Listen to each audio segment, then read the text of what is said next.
Okay, so I'm gonna get started here. I want to start this off with Farrakhan lecture. We talk about satanic Jews.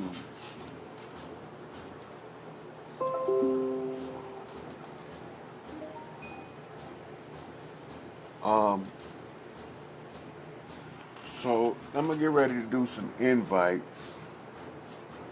I'm gonna go to the commentary by Farrakhan. Satan. He's referred to in every major section of the New Testament. He is supreme in the realm of evil spirits. So if y'all notice, I got Marley Redemption song playing in the background. And we're going to hear what Farrakhan had to say about the satanic Jews. And then I'm going to address the satanic Jews. And while he's talking, I'm going to let y'all watch the video while I do my invites.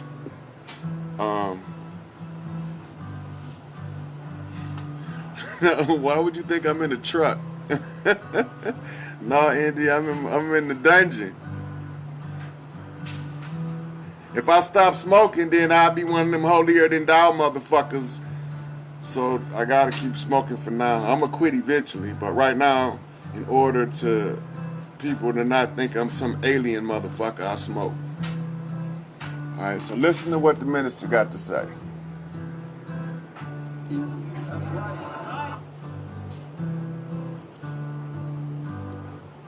This is gonna set us off on a journey today.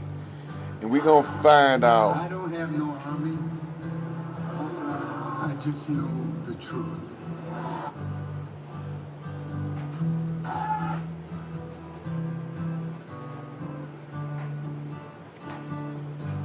So let me go ahead, just ain't cooperating.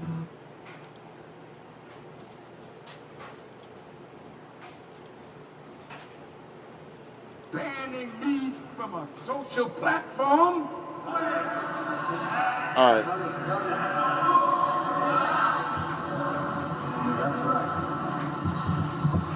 I use that platform with respect. That's right. I never allowed those who follow me to become vile as those who speak evil of us. So I am dangerous, not to you, unless you feel that Father Pfleger's invitation to me may hurt Saint Sabina. They don't have the power to hurt Saint Sabina.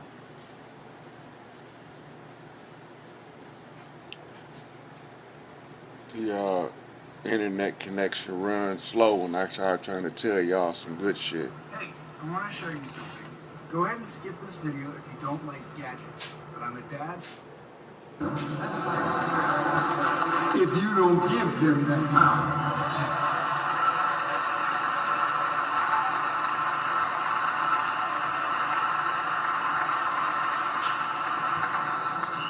I thank you for listening to me.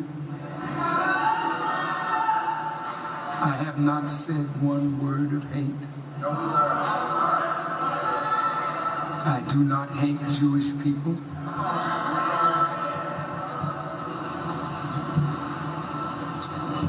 Not one that is with me has ever committed a crime against the Jewish people, black people, white people, no matter what your color is. As long as you don't attack us, really don't bother me.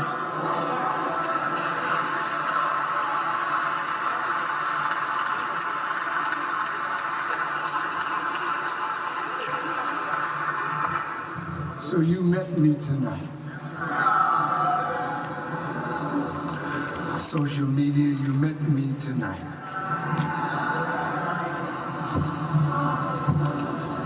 plead with the rulers,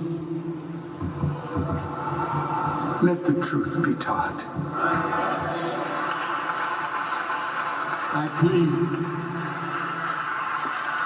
because this is the only thing that will make America not great again, make America truly great. If you allow me to tell the truth that God has revealed to his servant, the Honorable Elijah Muhammad, that he taught me, we can save America from her destructive fall. Yes, sir. I'm not a misogynist. No, sir. No, sir. I'm not a homophobe. Pay attention, y'all, because he about to go into it. Who the enemy is. If I stand up on God's word. But I don't hate my brothers and sisters who have been exposed to the great deception. Here we go. Taking the word God is love, and I love my brother. In fact, we kissed when I came up here.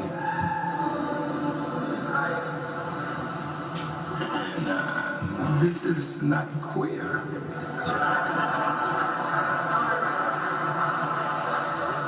This is straight up love.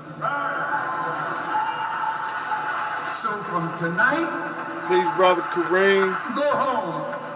Dr. Kadeem Mill, Harmony Rogers, my Chaos Queen, I see you in there. I have no clue who that female is. Jail, what they call Facebook jail.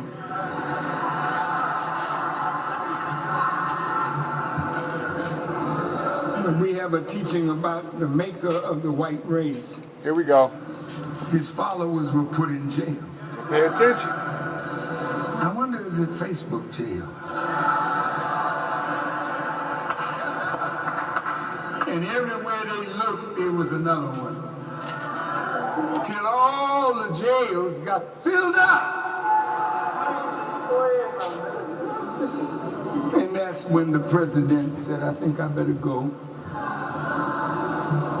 and start a dialogue with Farrakhan. Because this false mess to give you civil rights and take it back,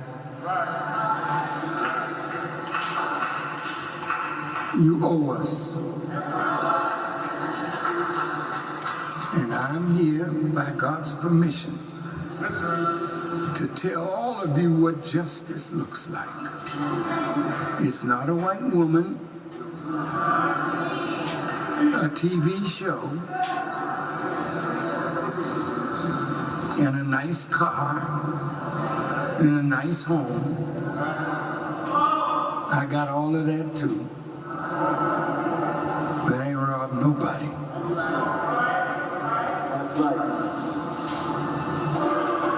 You must have missed it. Let me go back to the beginning. Let me show where you at right here. 624. Fear. I don't have no army. I just know the truth. I love you. I love you because God loves you and wants to free you from the grip of Satan, that we may build a righteous world. Now he said the grip of Satan. Father Flager will be in that righteous world. You can believe it. He's a true servant of Jesus the Christ. Thank you for listening. It was in here somewhere, because you see right here, he said, I'm here to separate the good Jews from the satanic Jews. So you shower with? So, I don't know why I didn't get that. That wasn't correct. Let's try it again. It got to be at the beginning.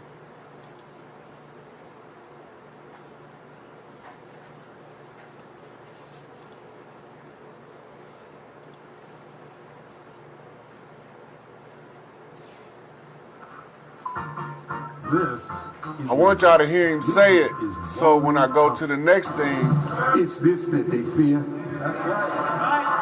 I don't have no army. I just know the truth. And I'm here to separate the good Jews from the satanic Jews. did you hear that? So he say, I'm here to separate the good Jews from the satanic Jews. Now this lead me to believe that there's two group of people who profess to be Jews. One people are the true chosen people, and the other people are imposters. But then we got another issue. First, before we can determine who the imposter and who is real, we have to figure out exactly what is a Jew. So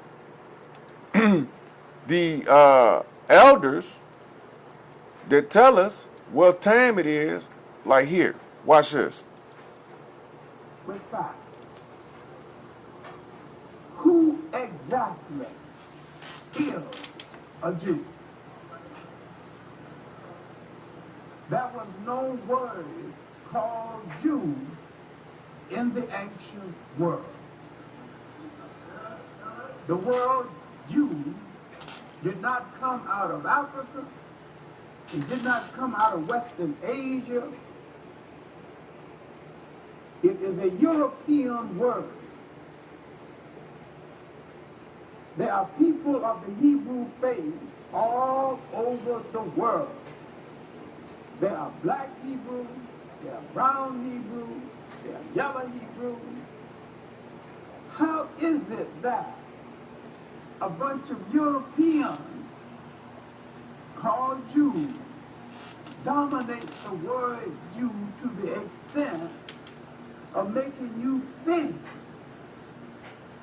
that the very faith Hebrew is exclusive to them, leaving out all other people?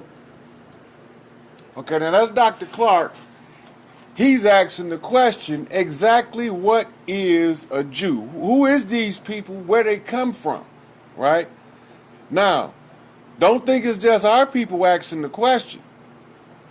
Because when we get to the next one, we find this to be dealing with the same subject matter. But nobody is tracking the answer. So here we find Jordan Maxwell, self-raised master, discussing the same topic. What is a Jew and what is an anti-Semite?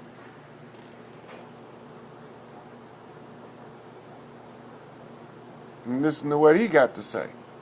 Because as I go through these thumbnails, I'm going to show y'all. Another thing that bothers me too when it comes to religion. There is a world of difference between Jewish and being anti-Semitic. There's a world of difference between being and anti-Jewish. Doesn't mean the same thing at all. So when you hear someone use the term anti-Semitic, just remember that there's 4 kinds of Semitic: North, East, South, and West Semitic. And there are 13 different races of people. And he said there's 13 different races of people classified as Semitic. the world that are Semitic. The Arabs are Semitic. Arabs are Semitic? So when you say someone's anti-Semitic, it means that they are against 13 races of people in the world, 13 nations. So when somebody says something about Jewish, it's anti-Jewish, not anti-Semitic. So it's just a small point, but it's big with me because people use terms and they use the wrong terms and don't understand what they're saying.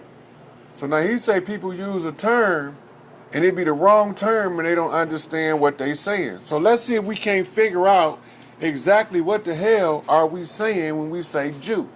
First, we need to find out what is a Semite. Now, the root word to Semite is semi. So what do that mean? What is semi? This word right here, add a TE, you had a word Semite. Now, if you look right here, it's a common borrowing from Latin, meaning half. freely prefixed to English words of any origin, now sometimes with the senses partially, incompletely, or somewhat. So now, the original meaning of this word in Latin meant half. So then, what would the suffix be? I have to show you the suffix because it's an Egyptian word, ta. And so we go over here and we say ta. Man, I don't like this slow computer stuff. Not responding. I'll never have a problem until I get on there and start doing a live video, and then the computer don't want to run, don't want to show the information. I wonder why. Wonder why.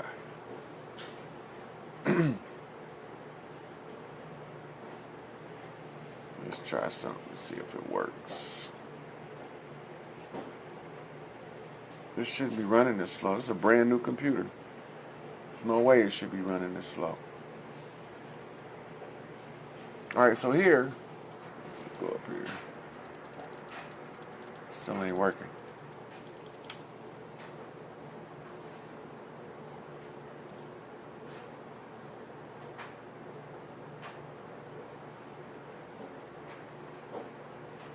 Maybe we can get some cooperation. So the word semi mean half, and in the Egyptian, the word ta means like flesh, but it actually means the earth, right? But by implication, it's talking about flesh, the body, right? So we go in here and we say ta in Egyptian language. And you'll find that your suffix goes back to what they call tamare. Tamare, ta being the first prefix to the word tamare, which is talking about the land of Kim. And this thing runs so slow right now. I never have a problem until I start doing something on here. See if I can do this.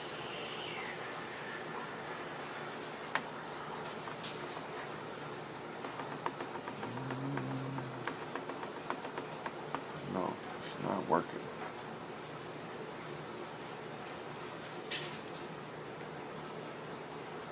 So, the word Semite, it means half Egyptian or half of a race of people, half of a group. Bloodlines is speaking here, it's talking about the bloodlines. Oh, my computer keep freezing up every time I do a video. So when you look at the 12 tribes, you look at the 12 tribes of Israel.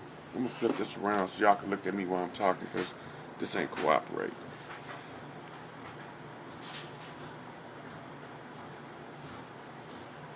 When you look at the history of the tribes, right?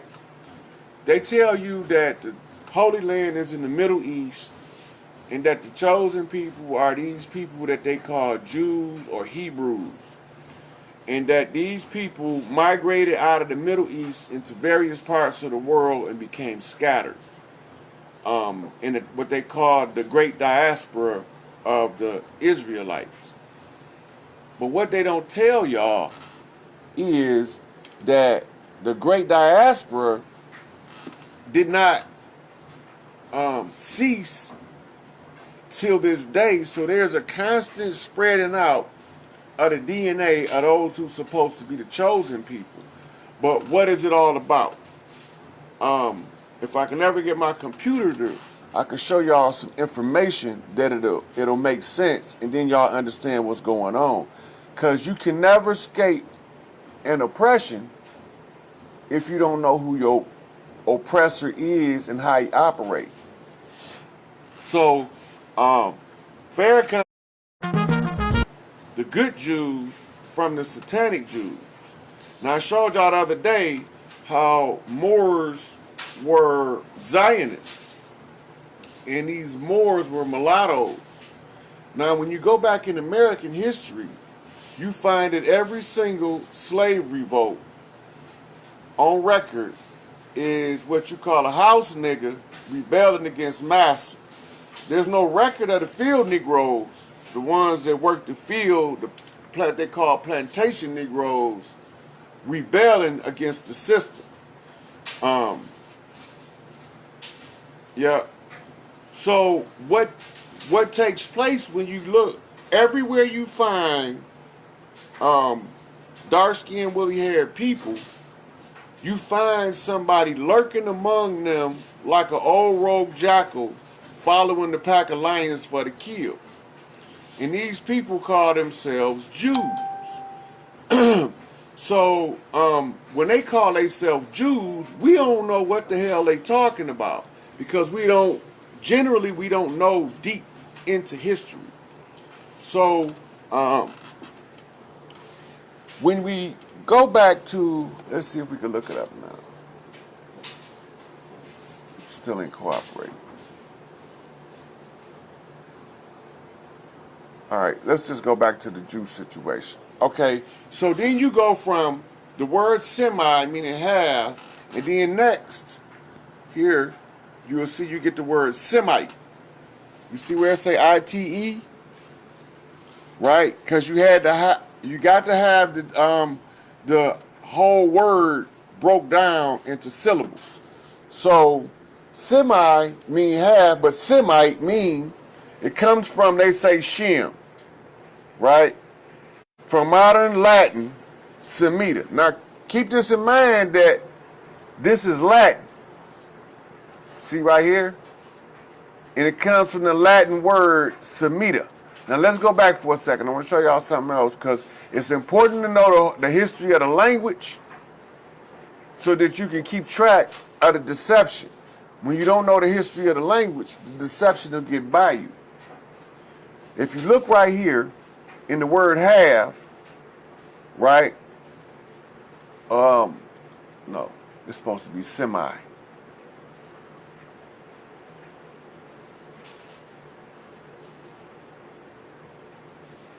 Come on now. Okay, right here, the word semi means half. But look where it's from. It's from the Latin, right? Now you got to know who wrote the Latin language for this to make sense. Now, semi is Latin, meaning half. Let's say it right here. Now, Semite is also Latin. Now this is where the deception come in. If you're not paying attention, this is where you get deceived at. So I'm going to walk you through it so you can see the deception. Semite, Latin, Semita, via the late Latin from the Greek Sem or Shem, son of Noah in the Bible. Now this is all a bunch of crap. This part right here. The word doesn't change. It still means half. When you translating the word, when you're looking at the etymology, it still means half. But we're going to take it a step further because what are they half? If you look right here, just one, right under the definition, you say a Jew, an Arab, a Syrian, or Armenian. Right? So these are the different people that would be some of the different people classified as Semite, right? Now, the modern day so-called Jew breaks down into three groups. The Sephardi, the name Sephardi means Spanish or Hispanic. Now remember I told y'all the Moors were conquistadors that were masquerading as Hispanic Caucasians, but they was dark-skinned, woolly-haired Moor to light-skinned Moors. They were the ones that we had to get the secret back, the secret password, so we'll know how to read their language, so that we can figure out our way out of the trap. So this is why they killed Jacques de Molay over at the in front of Notre Dame, and that's why they had to get a reminder of the Notre Dame. Right? Who by God? So here you have your Sephardic Jews, right? And it tell you right here, Jews of Spain. Jews of Spain, right here. Portuguese. Now remember I told y'all the Portuguese, right, were also Moors. Look, the Portuguese scientific name is called Judaeus Sephardidus. That's for a Sephardic Jew, a Portuguese order. Now look, in the Spanish, it's Judeos Sephardes. Same mother, they the same people, different language. Now look, originally from Shepherd, Spain, or Sepharad, Spain, is a biblical place name, an uncertain location. Now they trying to tie him back into the Bible, but in a minute I'm going to show you there's no tribe of Israel called Sephardi. They don't exist. They don't exist. These people right here are Spanish and Portuguese, Moors, half-breed mulatto Moors, right? Look, this Iberian Peninsula, where they come from, is located in the southwest corner of Europe. The peninsula is principally divided between Spain and Portugal, comprising most of their territory. It also includes Andorra, a small areas of France, and British overseas territory of Gibraltar. Remember they always talked about the Rock of Gibraltar. Now you know why. It's tying you back in to the fake Jews. Now watch what it say, are a Jewish ethnic division. Now, what that mean? Refers to a number of distinctive communities within the world's ethnically Jewish population, right? So now we know now that the so-called Sephardi Jew is actually from Spain, right here, in the Northwest Africa. Northwest Africa. That's why they was talking about Northwest of Mexico, so they can confuse you. A Mexim comes from the word oxum. Oxum is a word from this region over here of Africa, and it was descriptive. Oxum comes from the word oxumi, which means dark skinned woolly. It is a East African Nile Valley term that goes all the way down into the Sudan and Ethiopia. It's not here what they call in the Mexim. This is the illusion. I'm gonna bust this shit in the head for y'all once and for all. So y'all gonna know who the enemy is when we get done today. So this is this part of the map right here. This is where they from. The Sephardi. Now, it's two other groups claiming to be the chosen people. You got your Ashkenazi and your Khazar. So let's see who the next ones is. Who is the next imposters up to identify? The Ashkenazi. Right now, the majority of Ashkenazi, this is one of their Jewish sites, by the way. The majority of Ashkenazi Jews are descended from prehistoric European women, according to study published today, October the 8th. Right? And this is called Genetic Roots of Ashkenazi Jews. Now, according to Judaica, or Jewish law, they passed their birthright through the father lineage. Why are they bringing up the mother lineage here? Right? Why are they bringing up the mother's lineage when they're talking about the Ashkenazi? Because they have to be, listen now look, while the Jewish religion began in the Near East, and the Ashkenazi Jews were believed to have origins in the early indigenous tribes of this region, new evidence from mitochondrial DNA which passed on exclusively from mother to child, suggests that female ancestors of most modern Ashkenazi Jews converted to Judaism in the northern Mediterranean around 2,000 years ago and later in West and Central Europe, right? The new findings contradict previous assertions that Ashkenazi mitochondrial lineage originated in the Near East and for mass conversions of Judaism in the Khazar Kingdom, an empire in the North Caucasus region between Europe and Asia lasted from the 7th to the 11th century, whose leaders adopted Judaism. Now notice it said they adopted Judaism. That means they're not born into this tribe. We're talking Ashkenazi, right? I'm going to show you where they come from. And they're telling you where they come from right here. We found that most of the maternal lineages don't trace to the North Caucasus, which would be a proxy for the Khazarians, which would mean this would be a backdoor entrance into the world stage as a Khazarian Jew, but it's not matching is what they're saying. Or the Near East, but most of them emanate from Europe. So they didn't even classify the Caucasus as Europe.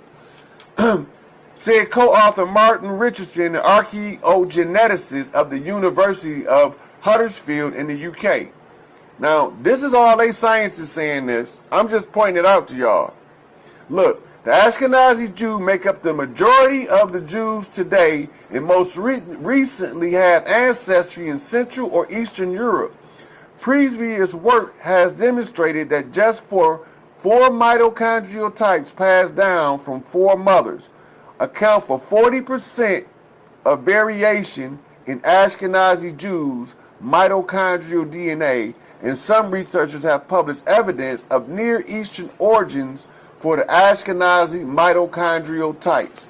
Now, this is saying they're tracking the Ashkenazi through the mother line. That means they're not European. That means they're not European. Because the only patriarchal lineages that came through the Abrahamic lineages are in Europe, in Islam. The Hebrews are not supposed to be matriarchal, or are they? Because it tells you in Genesis to leave your mother and father and to cling to your wife. Now, to further investigate the matrilineal lines of Ashkenazi Jews, Richards and colleagues looked at mitochondrial genome sequences in living Jews and non-Jews from the Near East, Europe, and the Caucasus. Based on the results, the team concluded that, in contrast to the evidence for many Ashkenazi males whose Y chromosome DNA suggests likely origin of the Near East, the female lineage of Ashkenazi Jews have substantial ancestry in Europe. Now, I told y'all that when they invaded as Byzantine kings and conquered Spain is when they began to use the skin-based system that they had developed under Alexander when they sent him into India to get the blueprints from the caste system. The caste system is the origin of what you call skin-based racism, but it was based off socioeconomics and family talents and skills. Here they want to base it off skin, and they call it white supremacy. It's a military jock. These are your Ashkenazi. Now, there's another group of so-called Jew called Khazarians. Now, this is where it gets thick, because these is the main Zionists behind the plot right here. So I want y'all to see this good and clear. It say Khazarians were Turkic. Now, remember I told you that they came as Byzantine kings. Byzantium Empire was a Turkish empire. The Moors, the Beys, come out of the Turkish Empire. Remember I showed y'all the other day the flag of the Beys, the red, yellow, and orange flag that they conceal, because if you find that out, you will know who running shit.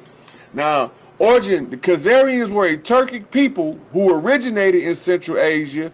The earliest history of the Khazars in southern Russia prior to the middle of the 6th century is hidden in obscurity. They telling you it's hidden. From about 550 to 630, the Khazars were part of Western Turkish Empire ruled by the Celestial Blue Turks. This right here, pay attention. Celestial Blue Turks. They calling them aliens, blue aliens. That's what they telling you that landed in Turkey. Now look at the map. This area right, this is the Byzantine Empire right here. Right, as you look at it. And then this is the domain of the Khazarian, right here. See the 6-point star right there? Look where the cross here, the Islamic here. This is Hungary up here. This was the Holy Roman Empire. Here's Italy here. And Rome is here. The Khazarians were bankers that lent money to kings and emperors in this time frame that we're looking at. They are the ones who bankrolled the rise of Rome here under the Holy Roman Empire, right? Their adversaries was Greece. And the Greeks were who Alexander rose up under. Alexander was a plant, the same as George Washington, the same as Muhammad Karzai, because they needed him to perform a function, and the only military at the time that was strong enough to do it was the Greek. That was a non-African military. If you watch, they never go in to confront what we call the Candace Queens. The Candace Queens were a group of African warrior women in Ethiopia. And they nothing they can do with the Candace Queens. So I'm going to show you who they were.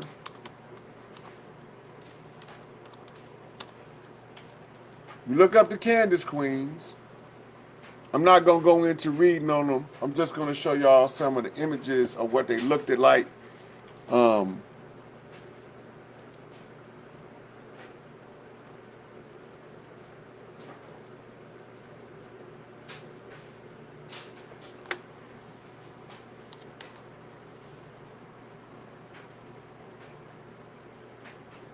I want y'all to see the Candace Queens.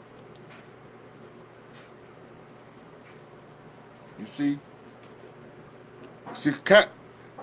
Queen Candace, she was one of them that they was named after because of what they call the Sybil effect. All women who believed and felt the same way could carry that title as a name. So you might have Candace Michelle, Candace Marie, but they would all be called a Candace, the same as if you call somebody officer, right? Empress of Ethiopia and General-in-Chief of his armies, waiting for Alexander the Great to cross his punk ass to the new borderline of the First Cataract.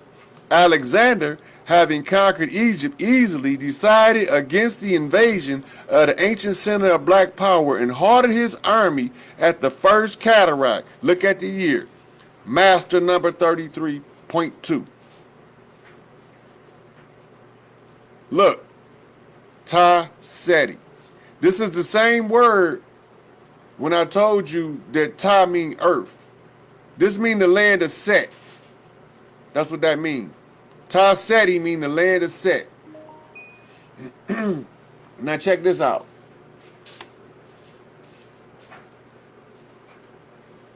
This is a Nubian queen, right? This is the land that they call Miro. Now, me and some Moors had a very extensive dialogue about Miro, and I got that recorded in letters. But when you look, you see them. It's not a secret. You see it right here? Now, they want you to believe that those Europeans who popped up out of nowhere were strong enough to defeat these empires. They weren't. They had to have somebody that was us. It had to be somebody like us. Somebody with our knowledge, somebody that has celestial knowledge, somebody that was a blue blood. Right? Now, as we move on through the thumbnails, you see there's 12 tribes of Israel. We're going to go through them Because you're not going to see a Khazar, an Ashkenazi, or a Sephardi. Look, one of them is Reuben. The second is Simon. The third is Judah. The fourth is Levi. The fifth is Issachar. The sixth is Zebulun. The seventh is Benjamin. The eighth is Dan. The ninth is Asher. The 12th is Gad. And Joseph, which was part of the tribe of Gad. And Israel itself, as the over tribe, makes 13. Right? Did anybody see Ashkenazi, Khazar, or Sephardi in there?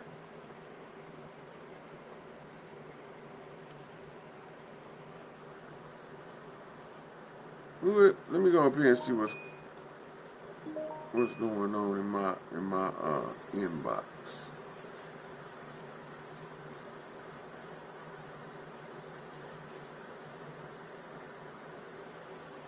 I don't see who you talking to. Yeah. I don't know what Joshua said. I don't even see his comment in there. Now, when you go and you see that there's no tribe of Sephardi, Ashkenazi, or Khazar, the next question is, who the hell are those people claiming to be Jews?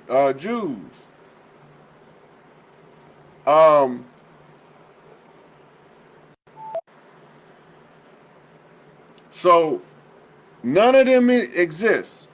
Ashkenazi, Sephardi, Khazar, they don't exist in the 12 tribes. So who the hell are they? Let's see. Let's keep it on. Let's keep on moving through these thumbnails. Dinah, the 13th tribe. That's because actually Dinah is the matriarch of the tribes of Israel.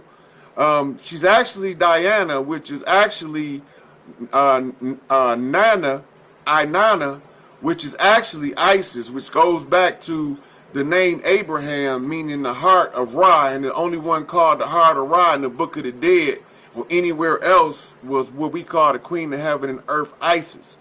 So she was the heart of God that became known as Abraham when they distorted the book and tried to take our teachings. Now, when we look, Mount Zion is where Zionism is supposed to be referring you to, right?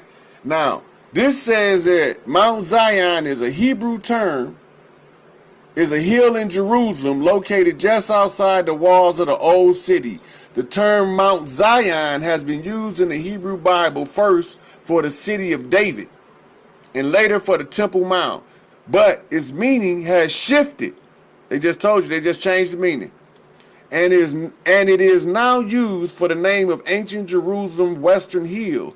In a wider sense, the term is also used for the entire land of Israel. Now, they tricking us, and I'm going to show you why. This word Zion, it's talking about the Mount of Sin in Babylon. They call it Gobekli Tepe. And this is where the fallen ones landed before they started wreaking all this havoc.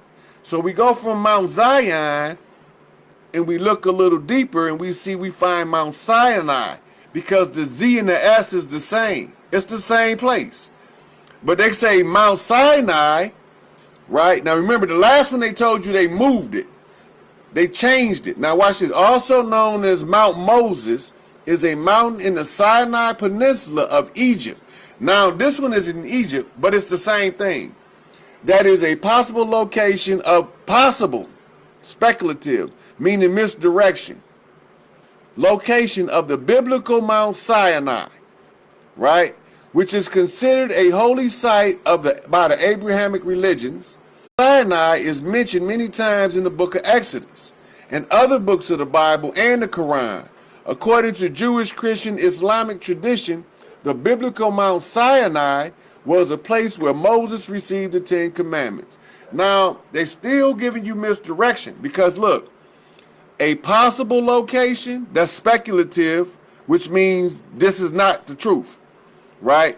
And then they tell you over here that it is considered a holy site. And we all know that the holy sites are always kept sacred. And if you keep them sacred, you got to keep them secret. So that means that everywhere they told us that is so far, that's not where it's at. That's not Zion.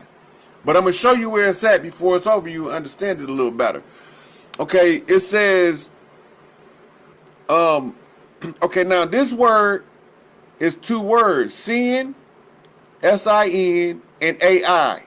Now in Egypt, the word that you use in the Hebrew E-L is capital A, apostrophe, capital A, and it's pronounced Aya instead of Ao. That's the difference. So this is Lord seeing. Actually what this is saying. Lord seeing. Well, is this verifiable? If Ai in Kemetic means like chieftain or lord, then seeing would have to have be a personal pronoun or a title. So there was a god named Sin in Babylon. Let's see. This is the ziggurat of Ur. Remember Ur the Chaldees, right? See this ziggurat of Ur? This is supposed to be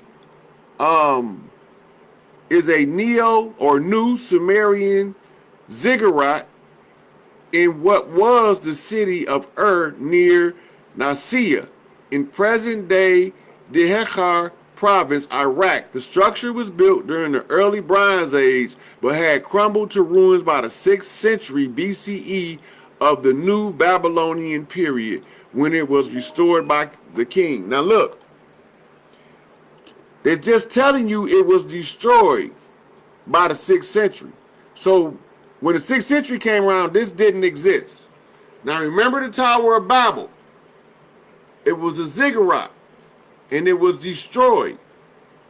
Right? Now look, this one, they rebuilt it. This ain't the original. It tell you right here. The structure was built during the early Bronze Age but had crumbled to ruins by the 6th century of the New Babylonian period. That means it wasn't there in the 6th century, but they rebuilt it. Now watch this. When you go over here and you find out now, let's go to the top so y'all know what we're looking at. This is the God seeing. This, when they call you a sinner, they lying to you and thinking that it's something you're doing wrong. That's not the case.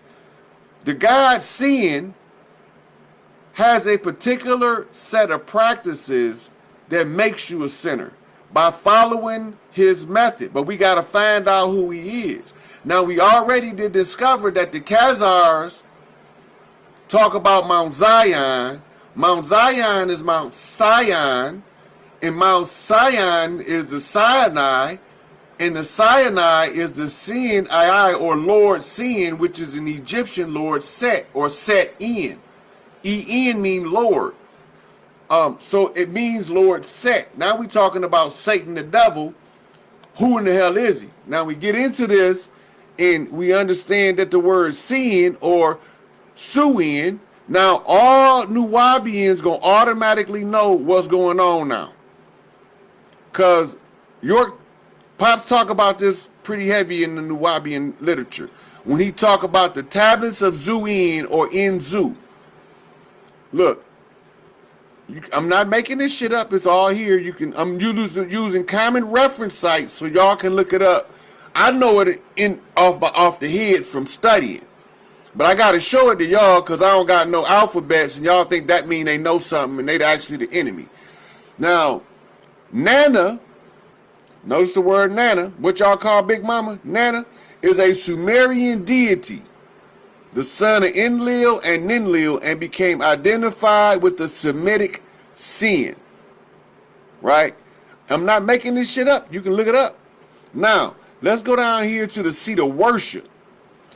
Nana's chief sanctuary at Ur. Now, the word Ur means fire, and I'm going to come back to that. Was named E-Gishur-Gal, House of the Great Light. Right? It was at Ur that the role of the En priestess, you see that word En? That's the priestess of the Lord, or the Lord's priestess, developed. This was an extremely powerful role held by a princess. If you have an Most notably in Hedwana, in the earliest known poet whose name has been recorded. She was the high priestess of the goddess Inanna and the moon god Nana, Sin. Now look, the moon god Sin. She lived in the Sumerian city-state of right? There go the word again. That means fire. Now we're going to go to that later. But I'm going to keep mentioning so y'all, when I go to it, y'all know what I'm talking about and why I'm going there.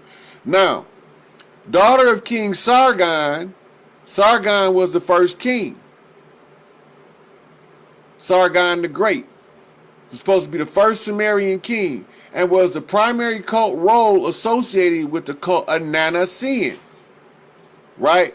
So now Sin had a definite god named Sin, a definite place of worship called which was the city of fire, but they called it in the native tongue Agishurgal, which means the house of the great light, which Pharaoh mean the house of the light, or the lighthouse, or the bearer of the light of the house. So when you see Sin also had a sanctuary at city of Haran named El Huhu, house of joys, debauchery. Remember, it said the cult of the moon god spread to other sinners, so that the temples to him are found in all large cities of Babylonia.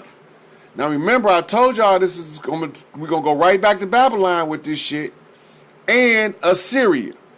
And sanctuary for Sin with Syriac inscription invoking his name dating back to the 2nd and 3rd century CE was found at Sumatra, Harabesi, and Tek Mountains, not far from Haran and Edessa. Now, when you're looking at this, what is you seeing? You seeing that there's a temple worship location where Sin was worshipped as a god. Those who worship Sin in modern terminology will be called a sinner. But those who wanted to rebuild this temple of Sin would be called Zionists or Zionists, because this would be their area of interest. Now notice, modern so-called Jews say anti-Zionism is not anti-Jewish or not anti-Semitic. They separate themselves. This is why. Because these are those Moors that sold us out. Those are the ones we had to go back and get the secret from. Now watch this.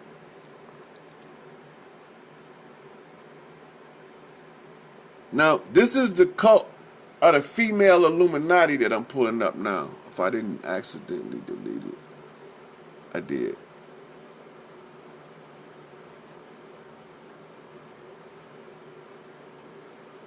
Okay, so then we get to the fallen angels. So I go to Chuck Missler for y'all, because this dude right here, he's a Christian. And he'll start off with the script, tell you the truth, and then he'll close out with the script so you can get the truth. But watch what he say about the fallen angels.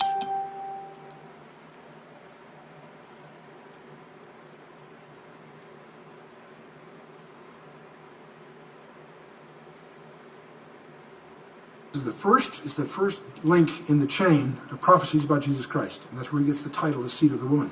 But many people miss that there's two seeds here. There's the seed of the woman, and there's the seed of the serpent. He later is called the Red Dragon in Revelation 12. He's the coming world leader, I call him. I don't like the term Antichrist because it's too limiting. And he has a sidekick by the name of the false prophet. So with Satan and the coming world political leader and the false prophet aside, you've got a satanic counterfeit of a trinity. See this? Everything Satan does is a counterfeit. And these are the forces behind the world today. See what he said? And Daniel chapter 10 is your recommended study on the details of all of that. So he even telling you that the world is ran by the people, he identified them. Let me go back a little bit. He identified them here. Wait, no. The seed of the serpent and seed of the woman. Remember I showed y'all the broken pillars. Right? Now he's showing you who they are. He said these forces behind world powers today. Right? So then when you go to looking at their track record, this is how you find out what they up to. They tell you in literature of various types. Here's some books that you're going to be able to look for references. This Ralph Epperson's The Unseen Hand. He breaks down the whole construct of he breaks down the whole construct of the political structure and how they set it up and how they hide behind politics in order to effectuate their plan. So this is a necessary reference. Here's another reference. This is a novel, but don't lose the theme. Watch this. Now, we tend to take this, look at the name of the author. E.D.E.N. Southworth. That means this is an encoded book. There's a secret in this book, right? And they tell you, right, how to find it. But look, check it out. Southworth was one of the most popular, prolific writers of the 19th century. In her Capitola Black, or Black Cap, a cross-dressing, adventure-seeking woman was so well loved that the book was serialized 3 times between 1859 and 1888. See them triple eights? And was dramatized in 40 different versions. This is the seat of power. When we first meet sharp and witty Capitola, now keep in term the name, right? Look at the name. That's a Spanish name. But the book is English, The Hidden Hand, right? But it goes on. She is living among beggars and street urchins, and dresses as a boy because a boy can get work and be safe, whereas a girl is left to starve for want of proper employment. Unknown to her, Capitola, and this is capitalism they're talking about here, has a very rich elderly guardian who finds her at a providential moment and takes her back to his palatial mansion, where she finds herself decomposing above ground for want of having my blood stirred. The blood rites. And this is talking about the crucifixion of the Christ. Right? So this is all coded. As you learn to read the signs, books like this come in important, because then they talk to each other in this format in the books. Right? Here's another reference for you. This is about their governments and how they manipulate governments. Right? This one, The Secret World Government, or The Hidden Hand. Right? A radical, sometimes offensive book tells the author's idea about government, religion, world power, the Rothschilds, and money. He also describes the hidden hand, the secret government of the world. So there's no secret there's a secret government. Watch this. Eisenhower presidency. Right? Now, watch the description for the book. Watch the description. Drawing on extensive interviews and archival research, Fred Greenstein reveals that there was great political activity beneath the placid surface of the Eisenhower White House. Now remember, Eisenhower was the one who gave us the warning about military-industrial complex. Watch this. It says, In a new foreword to this edition, he discusses developments in the study of the Eisenhower presidency in the dozen years since publication of the first edition. Now he's going into Eisenhower being put in power by somebody. Now watch this.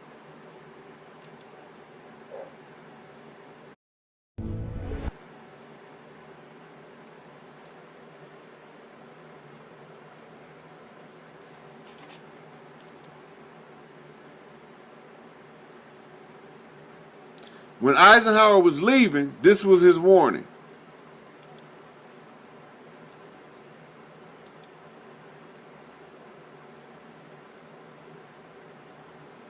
Now y'all got to pay attention to that because he the president. Look how scared he look in the Oval Office. He in the Oval Office. He ain't on the street. He not at the press club. He giving this from the Oval Office. But look at his demeanor. From the White House in the office of the President of the United States, we present an address by Eisenhower. This is the farewell address for President Eisenhower, whose 8 years as chief executive come to an end in being retired. Mr. Eisenhower has chosen this time for his final speech. Ladies and gentlemen, the President of the United States. You can barely hear him. Good evening, my fellow Americans.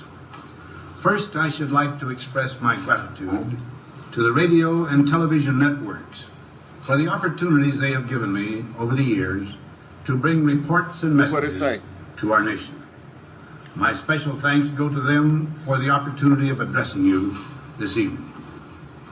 3 days from now, after half a century in the service of our country, I shall lay down the responsibilities of office as, in traditional and solemn ceremony, the authority of the presidency is vested in my successor. This evening, I come to you with a message of leave-taking and farewell, and to share a few final thoughts with you, my countrymen. Like every other citizen, I wish the new president and all who will labor with him Godspeed. I pray that the coming years will be blessed with peace and prosperity for all. Our people expect their president and the Congress to find essential agreement on issues of great moment, the wise resolution of which will better shape the future of the nation. My own relations with the Congress, which began on a remote and tenuous basis when, long ago, a member of the Senate appointed me to West Point, have since ranged to the intimate during the war and immediate post-war period, and finally to the mutually interdependent during these past 8 years. In this final relationship, the Congress and the administration have, on most vital issues, cooperated well to serve the nation good rather than mere partisanship, and so have assured that the business of the nation should go forward. So now notice he said the business of the nation should go forward. Now he about to get ready to warn y'all about something, and when you get done with the warning, that's where I'm gonna stop it at. So my official relationship with the Congress ends in a feeling on my part of gratitude that we have been able to do so much together.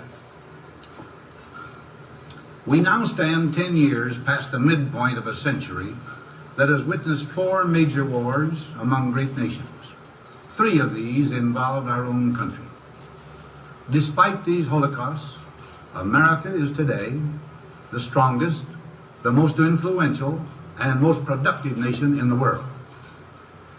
Understandably proud of this preeminence, we yet realize that America's leadership and prestige depend not merely upon our unmatched material progress, riches, and military strength, but on how we use our power in the interest of world peace and human betterment. Throughout America's adventure in free government, our basic purposes have been to keep the peace, to foster progress in human achievement, and to enhance liberty, dignity, and integrity among peoples and among nations.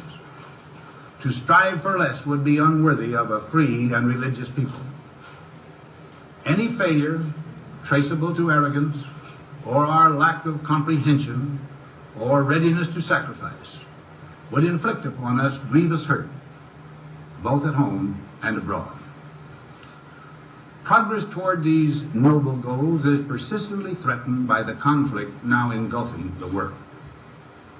It commands our whole attention, absorbs our This is very where you being. get into the military-industrial complex at right here. Ideology, global in scope, atheistic in character, ruthless in purpose, and insidious in method. Did y'all hear that? Listen. We face a hostile ideology, global in scope, atheistic in character, ruthless in purpose, and insidious in method. Did y'all hear that? Now, he just described the force that we face with. Now, watch what he say next. Unhappily, the danger it poses promises to be of indefinite duration. He said the danger ain't no end to this shit if we ain't paying attention. Watch. To meet it successfully, there is call for not so much the emotional and transitory sacrifices of crisis, but rather those which enable us to carry forward steadily, surely, and without complaint, the burdens of a prolonged and complex struggle with liberty the stake. Only thus shall we remain, despite every provocation, on our charted course toward permanent peace and human. Now, he's saying America want to be on the course to peace, but he's also warning that we face with this particular threat, right? And this ain't going to be the last time you hear about this threat, because JFK mentioned it too. But watch this. Human betterment. Crises there will continue to be. In meeting them, whether foreign or domestic, great or small, there is a recurring temptation to feel that some spectacular and costly action could become the miraculous solution to all current difficulties. A huge increase in newer elements of our defenses, development of unrealistic programs to cure every ill in agriculture, a dramatic expansion in basic and applied research. These and many other possibilities, each possibly promising in itself, may be suggested as the only way to the road we wish to travel. But each proposal must be weighed in the light of a broader consideration, the need to maintain balance in and among national programs. Now, he's saying that in order for us to be on a steady course of peace, our national programs need to be balanced. They not balanced nowhere in this country right now. Now check him out, because he's about to go into the military-industrial complex. Balance between the private and the public economy. Balance between the cost and hoped-for advantages. Balance between the clearly necessary and the comfortably desirable. Balance between our essential requirements as a nation and the duties imposed by the nation upon the individual. Balance between actions of the moment and the national welfare of the future. Good judgment seeks balance in progress. Lack of it eventually finds imbalance and frustration. The record of many days. Now, everything he just said was Masonic in scope. And he was talking about the utilization of the laws of Mott in cleaning up the mess if we are paying attention to what's taking place. Now, later on in this video, I'm going to go up to about the 10-minute mark. He starts warning about the powers of the military-industrial complex. And this is the part. Free university, historically the fountainhead of free ideas. He's talking about the education. And scientific discovery, has experienced a revolution in the conduct of research. Partly because of the huge costs involved, a government contract becomes virtually a substitute for intellectual curiosity. See that? For every old blackboard, there are now hundreds of new electronic computers. The prospect of domination of the nation's scholars by federal employment, project allocations, and the power of money is ever present and is gravely to be regarded. Now he's talking about people being able to control with the power of money all of the fields of science. Yet in holding scientific research and discovery in respect, as we should, we must also be alert. You can build a million In respect, as we should, we must also be alert to the equal and opposite danger that public policy could itself become the captive of a scientific, technological elite. Now he's saying that if we ain't careful, we gonna end up being controlled by people that control science and technology and will place themselves in an elite position because of that. It is the task of statesmanship to mold, to balance, and to integrate these and other forces, new and old, within the principles of our democratic system, ever aiming toward the supreme goals of our free society. Another factor in maintaining balance involves the element time. As we peer into society's future, we, you and I, and our government, must avoid the impulse to live only for today, plundering for our own ease and convenience the precious resources of tomorrow. Now you're talking about people being so selfish that they can't see what's coming up, what's about to happen in the future. Now this is a president telling you to scry the future. But since we're talking about him, look at this on his tie. Most people wouldn't notice that, right? The position of his hands haven't changed. That's all messages to the brotherhood, right? The books on the shelf, all those are messages. See this? You see one over here. These, I'm not gonna do it now, but on my phone I have a picture of the tomb of Hiram. So this is a mirror. It's what he's portraying. The same, but different. So he's giving two messages at the same time. That's what he's telling you. The same, but different. The mirror. This is telling you that he's giving two messages. It's a split message in this program. We cannot mortgage the material assets of our grandchildren without risking the loss also of their political and spiritual heritage. We want democracy to survive for all generations to come, not to become the insolvent phantom of tomorrow. During the long lane of the history yet to be written, America knows that this world of ours, ever growing smaller, must avoid becoming a community of dreadful fear and hate, and be instead a proud confederation of mutual trust and respect. Now, he used the word confederation, right? So when he used the word confederation, he's not talking to what you call a United States citizen under the 14th Amendment. He's talking to the indigenous people of the land who actually hold the power, but they don't know it right now, right? So he's talking to their leadership that does know, but that under the threat of death can only expose so much at a time, right? So he's telling you what's taking place. Such a confederation must be one of equals. The weakest must come to the conference table with the same confidence as do we, protected as we are by our moral, economic, and military strength. That table, though scarred by many past frustrations, cannot be abandoned for the certainty agony of disarmament, of the battlefield. Disarmament with mutual honor and confidence is a continuing imperative. Together we must learn how to compose differences, not with arms, but with intellect and decent purpose. Now he's saying that if the world gonna make it, we gotta figure out how to solve the problem without blowing ourselves up, right? So he's telling you that he's about to warn you of something, because he's telling you there's a possibility of destruction looming.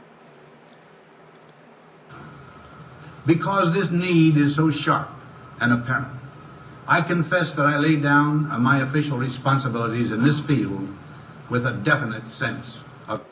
He said he laid his responsibilities down with a definite sense. That means his role as the president of the corporation, he abandoned that for a purpose. What was the purpose? He about to tell us. Disappointment. As one who has witnessed the horror and the lingering sadness of war, as one who knows that another war could utterly destroy this civilization, which has been so slowly and painfully built over thousands of years, I wish I could say tonight that a lasting peace is in sight. Happily, I can say that war has been avoided. Steady progress toward our ultimate goal has been made, but so much remains to be done. Now, he said steady progress toward our ultimate goal has been made.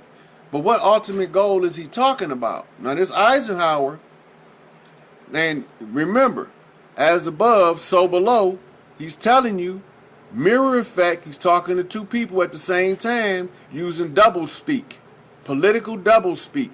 It's actually Masonic in nature. He's telling us everything.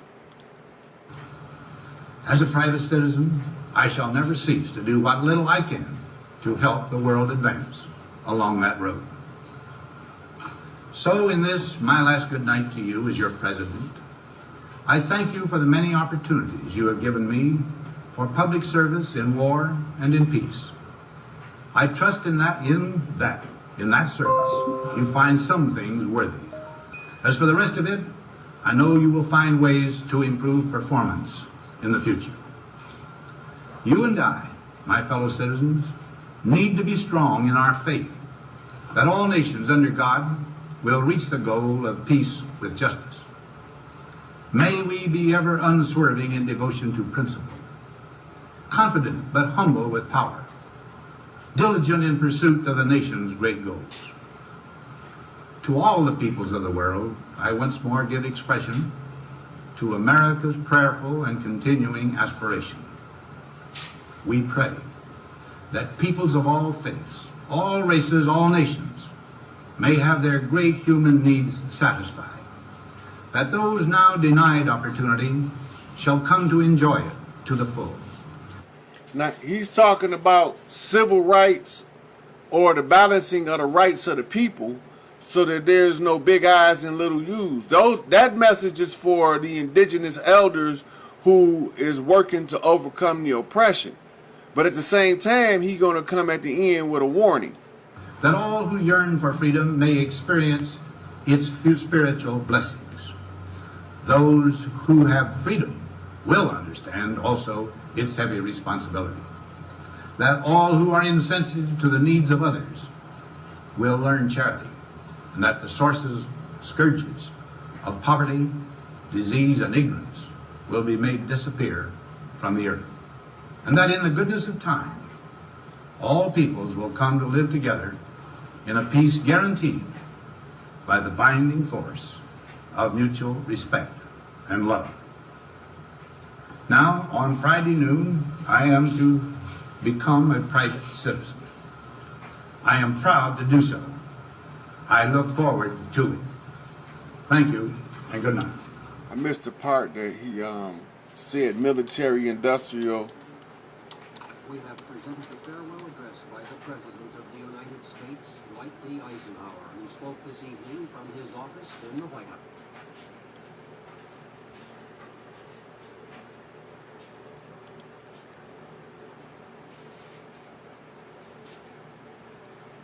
You need to know the military-industrial complex is what they call CENTCOM now, Central Command.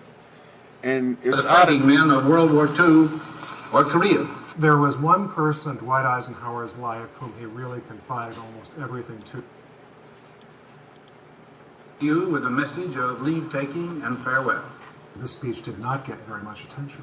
When a new president is coming to power, as John Kennedy was, the spotlight was not on Dwight Eisenhower. We have been compelled to create a permanent armaments industry of vast proportions.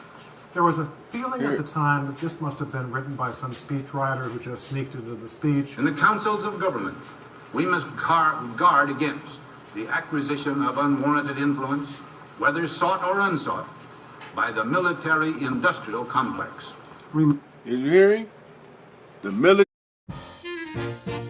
military-industrial complex. So he warned us about them, right? So now, Eisenhower warning us about the shadow government. Here's another reference for you so you can understand how it worked. It said hidden hand of justice, NGOs, human rights, and international courts. You go down here, it said hidden hand of justice, NGOs, human rights, and international courts is the first comprehensive analysis on non-governmental organization participation at international criminal and human rights courts, drawn on original data. So they're going through how they're using the judicial system and the rights of people. And to look, if you look at the cover, you see that the scales are off balance. That's a sign that they're telling you about the injustice and how it works, the mechanics of it. So then we go from there.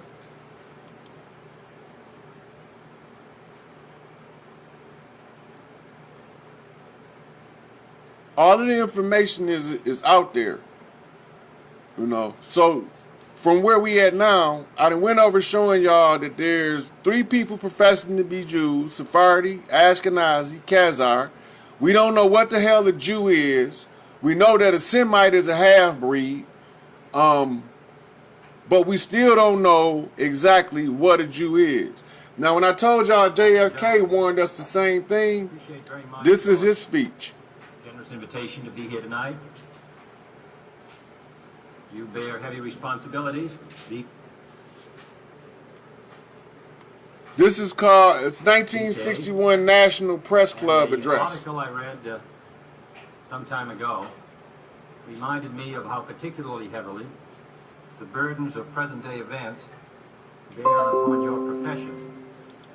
You may remember that in 1851, New York Herald Tribune, under the sponsorship and publishing of Horace Greeley, employed as its London correspondent an obscure journalist by the name of Karl Marx.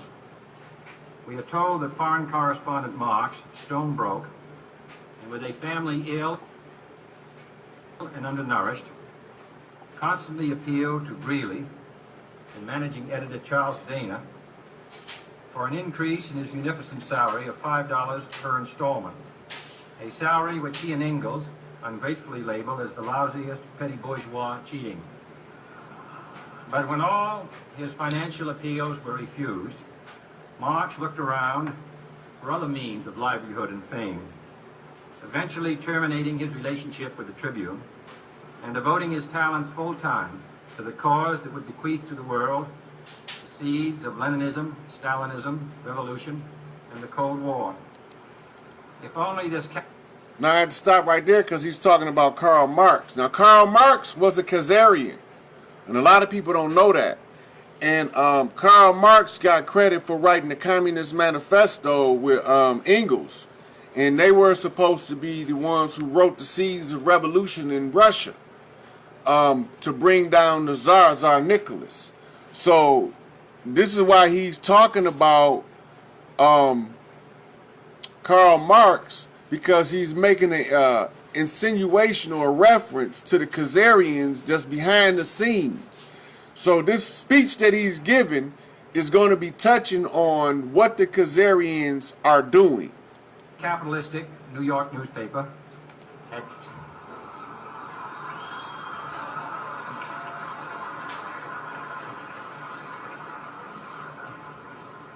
treated him more kindly. If only Marx had remained a foreign correspondent, history might have been different. And I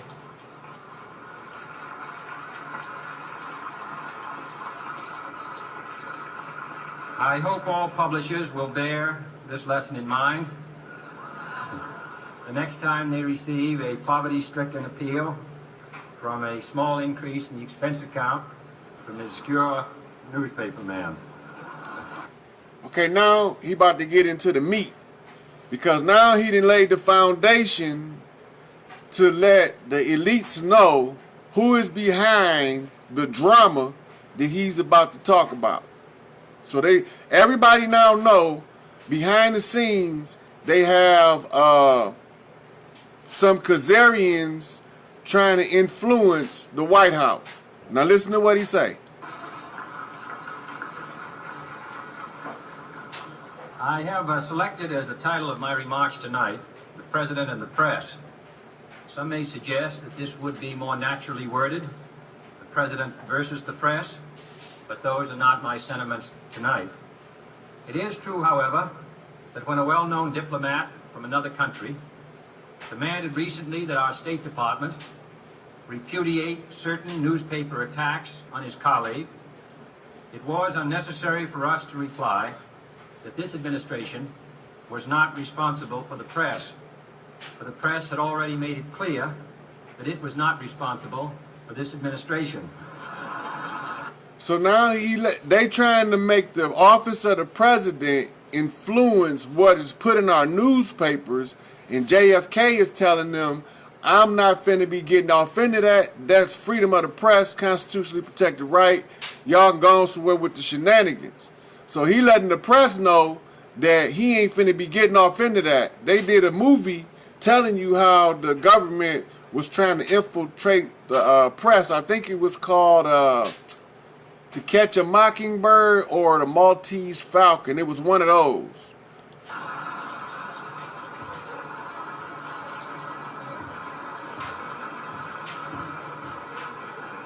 Nevertheless, my purpose here tonight is not to deliver the usual assault on the so-called one-party press. On the contrary, in recent months, I have rarely heard any complaints about political bias in the press, except from a few Republicans. Nor is it my purpose tonight to discuss or defend the televising of presidential press conferences. I think it is highly beneficial to have some 20 million Americans regularly sit in on these conferences to observe, if I may say so, the incisive, the intelligent, and the courteous qualities displayed by your Washington correspondents. Nor, finally, are these remarks intended to examine the proper degree of privacy which the press should allow to any president and his family. If, in the last few months, your White House reporters and photographers have been attending church services with regularity, that has surely done them no harm. Now he talking about the paparazzi that was following him around and that he was going to church and playing golf and whatnot. But he's doing a disclaimer now. He's telling you what he's not addressing.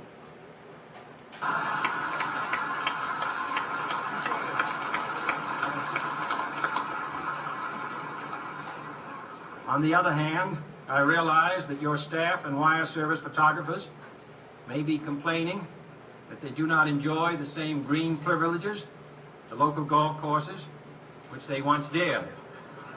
It is true that my predecessor did not object, as I do, to pictures of one's golfing skill in action. But neither, on the other hand, did he ever be a Secret Service man. Okay, for the record, when he's talking about golf, and a lot of people don't know this, he's talking about the two-ball cane game. He's talking about bump left, bump right. So when he switched hands, when he said on the other hand, he started talking about golf, you know what I'm saying? So the first hand, he was on the right hand, now he on the left hand. So now he's telling you somebody is bumping left. That means somebody got nefarious motives. My topic tonight is a more sober one, of concern to publishers as well as editors. I want to talk about our common responsibilities in the face of a common danger. Now he said they got a common responsibility. The president's office and the press have been at odds during the Kennedy administration because of them trying to cover his so-called infidelities in his relationship with Marilyn Monroe and various other women like the wife of Sam Giancana out of Chicago. So they was at odds, but he's telling the press that he need their help to expose a real foul play that's being laid down as he speak. This is the play. The events of recent weeks may have helped to illuminate that challenge for some, but the dimensions of its threat have loomed large on the horizon. Where are you making? Have loomed large on the horizon for many years. Whatever our hopes may be for the future, for reducing this threat or living with it, there is no escaping either the gravity or the totality of its challenge to our survival and to our security. A challenge that confronts us in unaccustomed ways in every sphere of human activity. Now he finna describe the nature of the enemy's attack here. He's finna tell you exactly what they doing, methodologies, what they using. This deadly challenge imposes upon our society two requirements of direct concern, both to the press and to the President. Two requirements that may seem almost contradictory in tone, but which must be reconciled and fulfilled if we are to meet this national peril. I refer first to the need for far greater public information, and second, to the need for far greater official secrecy. The very word secrecy is repugnant in a free and open society, and we are, as a people, inherently and historically opposed to secret societies, to secret oaths, and to secret proceedings. Now look at what he's saying. Now, why is the president warning about secret societies, secret oaths, and secret proceedings? And what does this mean? He's going to explain it. We decided long ago that the dangers of excessive and unwarranted concealment of pertinent facts far outweighed the dangers which are cited to justify it. Even today, there is little value in opposing the threat of a closed society by imitating its arbitrary restrictions. Even today, there is little value in ensuring the survival of our nation. Now, when he said arbitrary restrictions, arbitrary mean to take it upon yourself to practice or to exercise an authority that you do not have, right? So he's telling you that the authority being used is fraudulent. If our traditions do not survive with it. And there is very grave danger that an announced need for increased security will be seized upon by those anxious to expand its meaning. Now he's saying they're going to use a warning that we need to improve our security in order to close the noose in and ensnare us in permanent bondage. This is the President of the United States in 1961. To the very limits of official censorship and concealment. That I do not intend to permit to the extent that it's in my control. And no official of my administration, whether his rank is high or low, civilian or military, should interpret my words here tonight as an excuse to censor the news, to stifle dissent, to cover up our mistakes, or to withhold from the press and the public the facts they deserve to know. But I do ask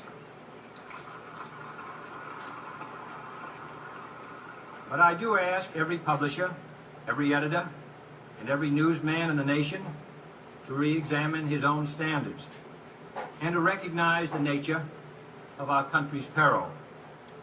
Now he's telling the newspaper to report on this because this is deadly to the peril of the nation. If we don't deal with this issue openly and publicly, the secrecy of it is going to come back to bite us in the butt. In time of war, the government and the press have customarily joined in an effort based largely on self-discipline to prevent unauthorized disclosures to the enemy.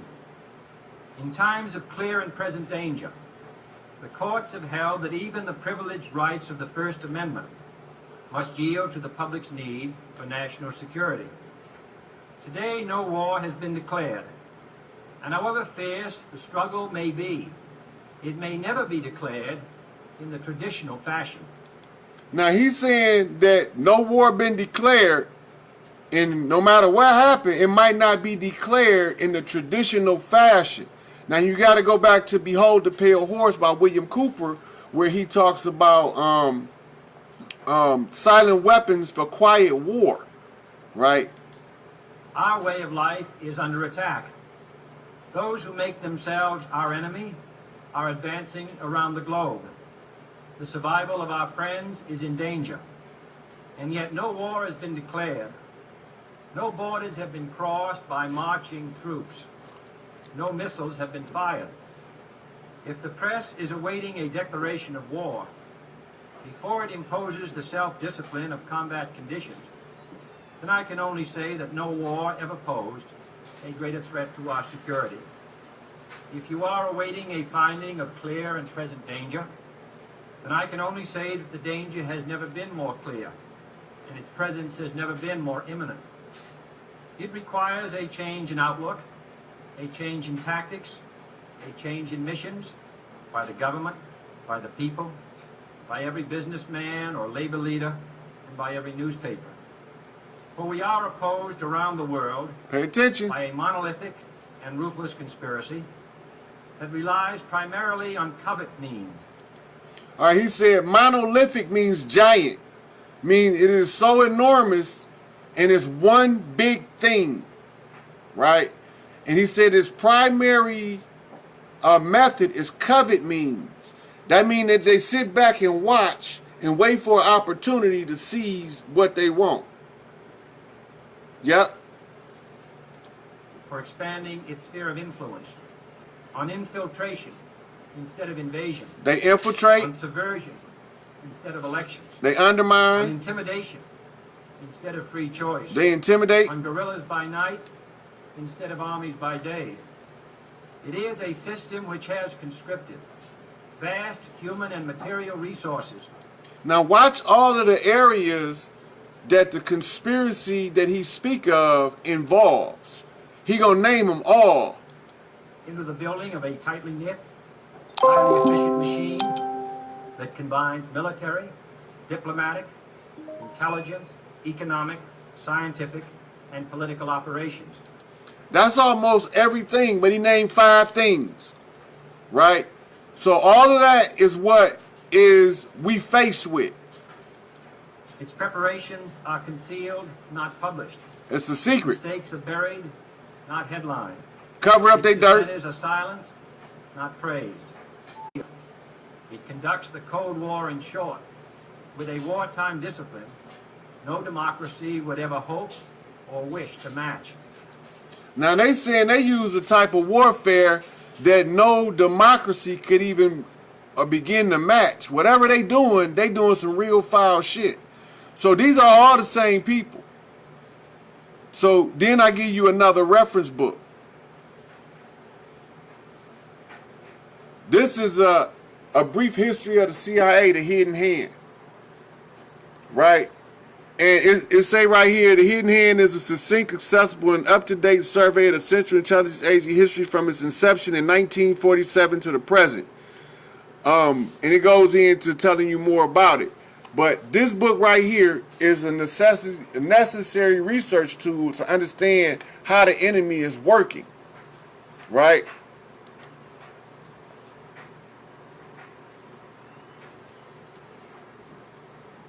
So we need to figure this out. Who are these people that's behind the scenes? Now, I told y'all that the Khazarians rule through the Pope, and that the Pope rules America through the judicial system, right? And that we are still under the crown of England. And this is what I'm talking about right here. Now pay attention.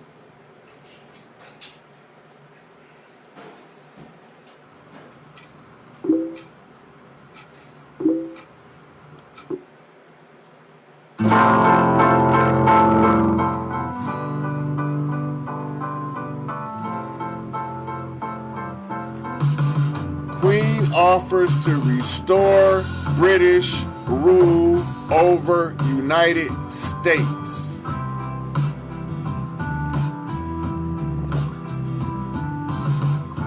Look where they at.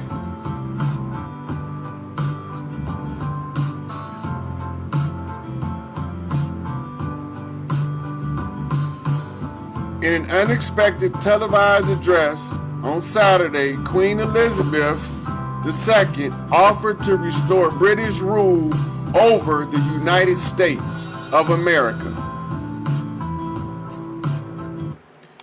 The only reason why the British is not ruling over the United States of America is because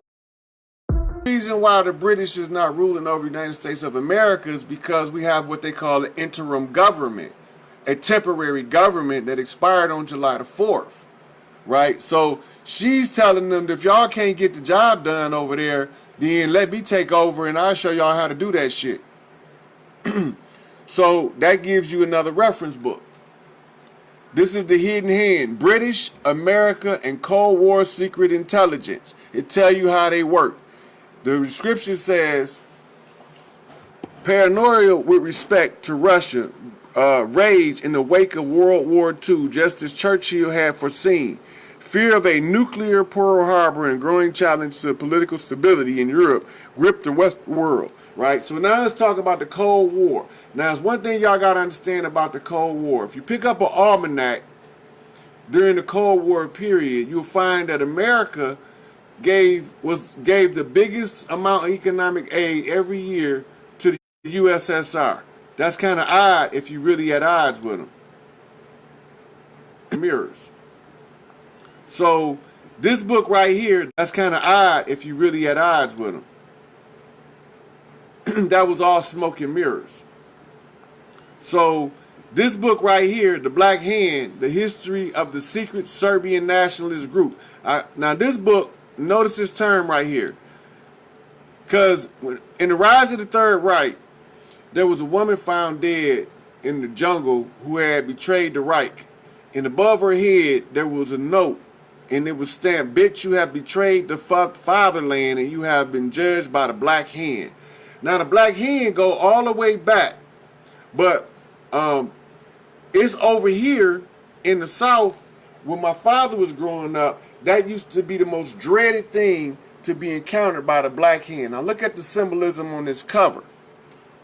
This is all Masonic in nature. This is the pirate flag, right? The pirates were the Spanish conquistadors, right? Look at the dagger, right? Look at the church. Oh, this is a bottle, poison bottle with a cross on it, right? And then it got a grenade here. So the Black Hand is a warring entity. Now, so the name of this book is called The Black Hand by the Charles River editors. And it goes into pictures and all kind of stuff. But it's important that you understand that when you see that term Black Hand, you're talking about Khazarian Jews who are mulattoes, who behind the scenes right now pulling the string, what you call your satanic Jews. Another reference.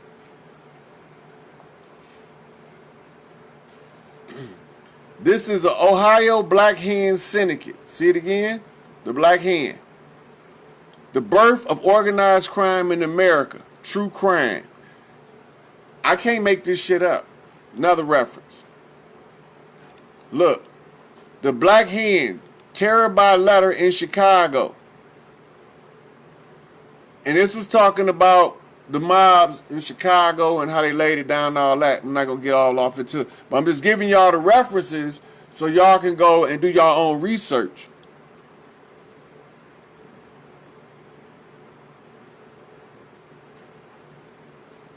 And this brings us to early seals. Now this right here is a seal of the War Office. Where you go?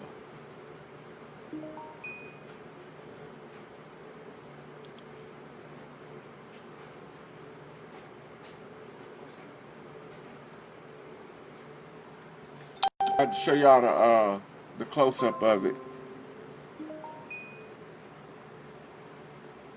So you need to know who your enemy is so you'll know who you fighting. If you don't know who you fighting, how you going to defend yourself against them? You don't know what their strategies is, nothing.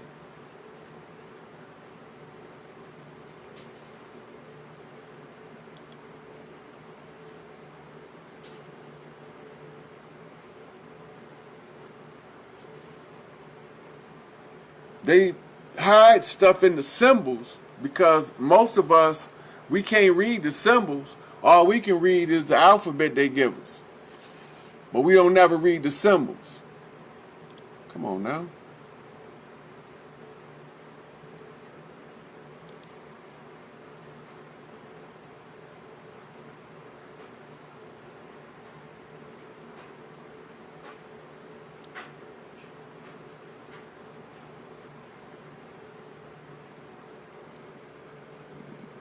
I'm trying to show y'all the emblem of the United States Army, Department of the Army, because the Department of the Army is its own entity.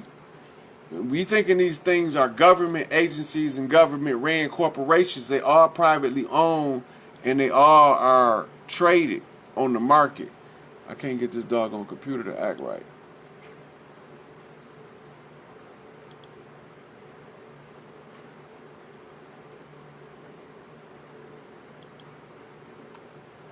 All right, look at the symbol. I'm going to point some stuff out in the symbol. Look at the snake. And it's supposed to be the Orbis with his tail in his mouth. And it said, this will defend. What will they defend? Now look. Now pay attention. You see the American flag? And you see this flag. This flag is laying on the drum. The American flag is next to the cannon. That means it's on the ground.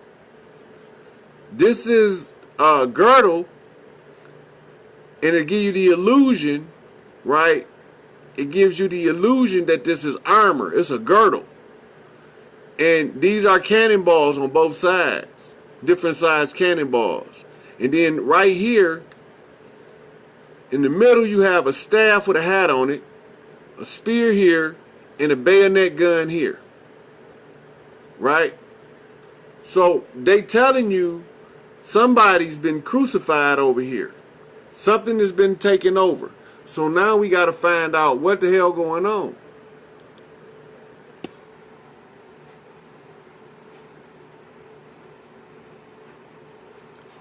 Now, look at the symbol a little closer, how it is today.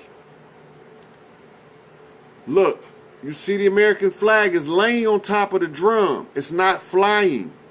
Now remember they told us the American flag ain't supposed to be laying down on the ground. It's supposed to be flying or folded. Look, it's laying on the drum, right? Now you got to remember. Now look, this the sword in the middle. Now you see got the red hat on there? Sword in the middle. Bayonet, spear, right? Same thing as on this one. Now remember the last one, the American flag was over here. But on this one, the American flag is on this side. The Department of War changed hands in 1775. Right? Now let's go back to the other one. Look, you see how this is written all in Roman numerals to confuse you. Right? This is, look like this is 1768. I have to add these up in Roman numerals to get the exact number. But this is not the same. Look, it's showing you how you lost the war. Right? This is a plain flag, but it got the Admiralty fringe.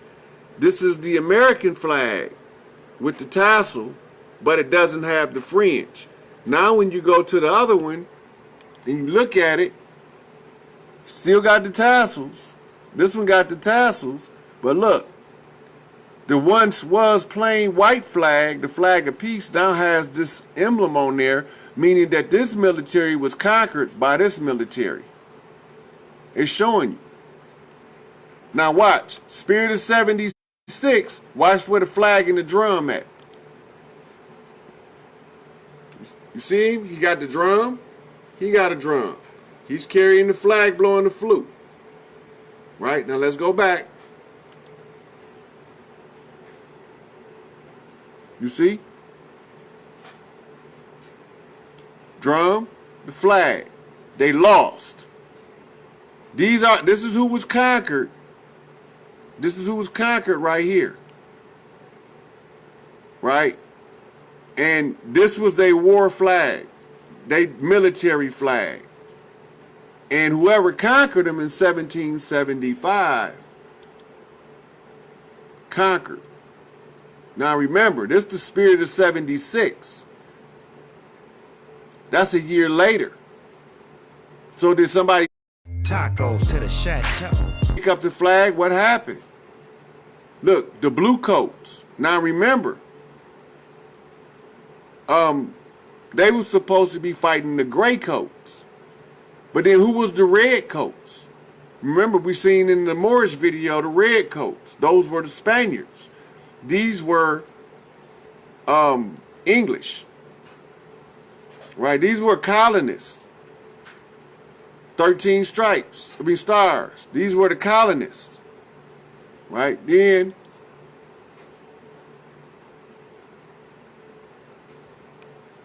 you learn about the flag. You have to study flag history. Then you will understand. You see all these different flags this country has had. Now, the one that you want to look for is the blue one or the white one. You got one here with a bird, right? You got one here with the don't tread on me. Remember, don't tread on me. Then you got the blue and white with the tree, right?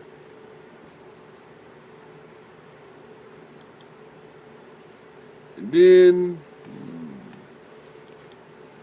down here, this one is very, very similar to your modern American flag down here. If it stopped doing that. Right here. At the bottom. Right there. You got an anchor on it. And then you have this one over here, the appeal to heaven. Then you have the Templar cross right here, right here, right here. So this showing you the Templars in this country in early colonial America, because you got your Templar crosses all over here, right? And they have you thinking that this is the Union Jack, Confederate battle flag. But where did the gray one come from? It ain't even on here. Where did the gray flag come from? See, y'all got to pay attention because they'll trick you. The gray flag was originally white with the Union Jack symbol on it. It's not here. Okay, so let's go see more references. Nope, already seen that one. Now remember, I showed y'all in that movie, The History of Hollywood, the Jews was marching with that double eagle flag right there. Right? I showed y'all, I remember I said, watch the flag. And I showed y'all those Jews. Now look where, this flag is from Spain. Right? Now here's another version of it right here. And it tells you it's from the Spanish Empire. So this is telling you who those so-called Jews that started Hollywood was. Khazarians, Ashkenazi, Sephardi, the Mir family, and the Golda family. Right? Now watch.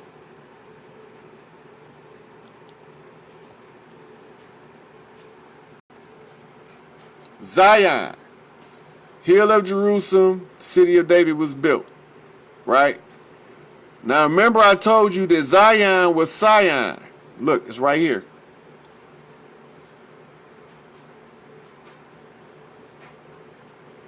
Right, now watch this.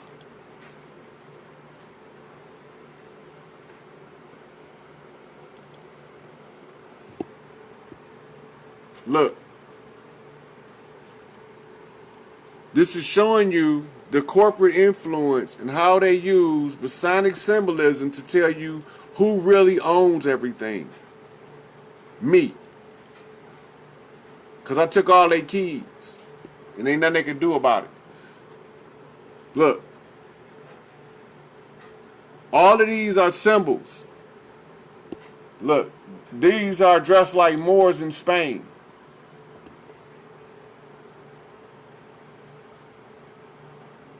They still wear the same clothes. These are those half-breed offshoots that they use to perpetuate the tyranny.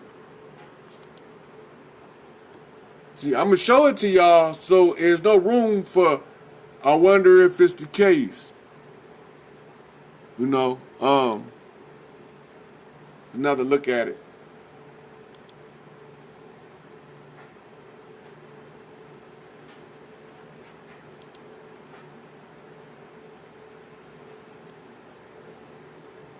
So we can trace the Khazarians back to Spain as half-breed Semi who adopted the Judaic religion.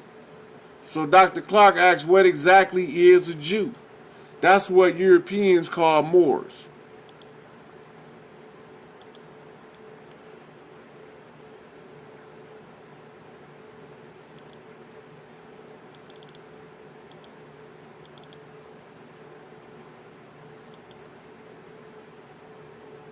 Okay, now we're getting into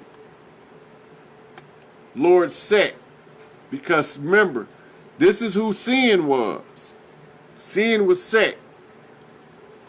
Right? Set in is Satan.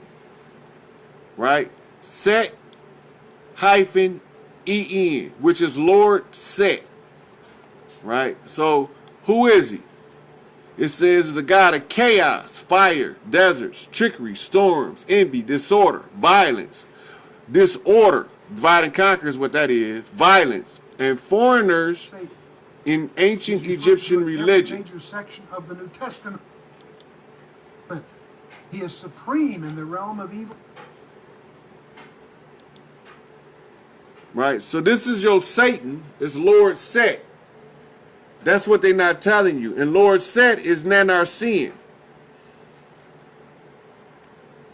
But Nanarsian was replaced by Marduk, who sat in as the interim. That's why he stayed in the background, because he didn't want to be rebelled against. In the Osiris myth, the most important Egyptian myth, Set is portrayed as the usurper. The usurper, the underminer. That's Jacob. Remember, Jacob means the supplanter, and a usurper is an illegitimate or controversial claimant to power, often but not always in a monarchy. In other words, a person who takes the power of a country, city, or established region for himself without any formal or legal right to claim it as his own. A usurper can rise to power in a region by often unexpected means. All right, and they say he killed and mutilated his own brother Osiris. Right? So this is Set. This is your Satan, Lord Set. So you get to know who it is. Now that you know who that's who rule the world right now. But his reign is up. Now, the reason why they're able to use the laws on you is this. This is called a Roman Maxima law. And in the free will universe, this is the way that they was able to get to trick you without consequences.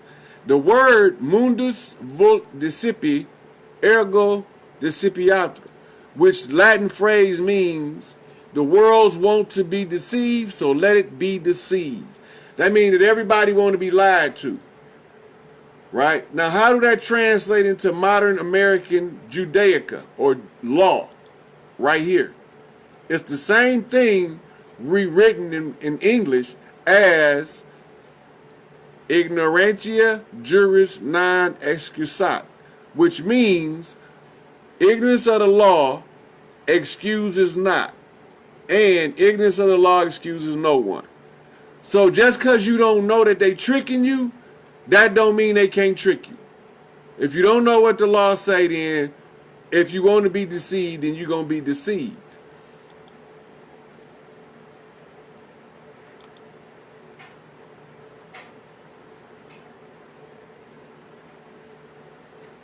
Okay, that was the Candace Queens.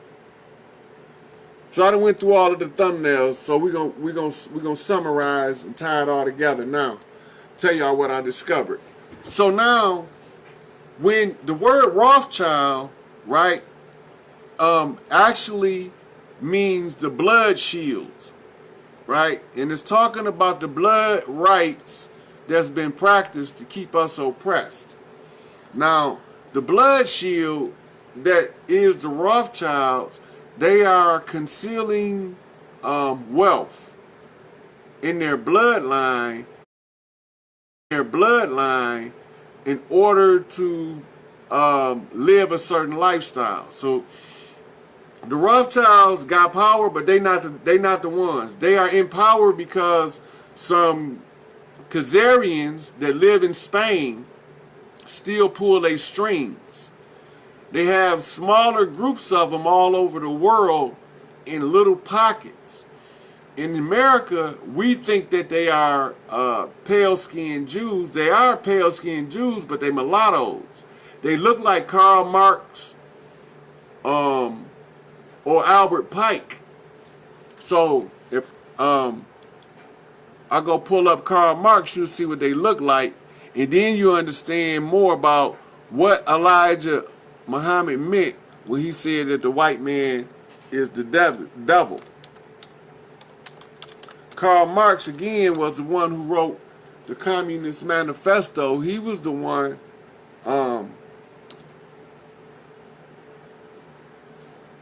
JFK was talking about. So let me show you what he looked like so you'll see what he looked like. Because he wasn't Caucasian as most people believe. He was a Khazarian. Look, that's Karl Marx. That's who wrote the Communist Manifesto. Look at the texture of his hair. There's more pictures of him, so if you won't think that the texture is made up. You see him? Now watch when I pull up Albert Pike.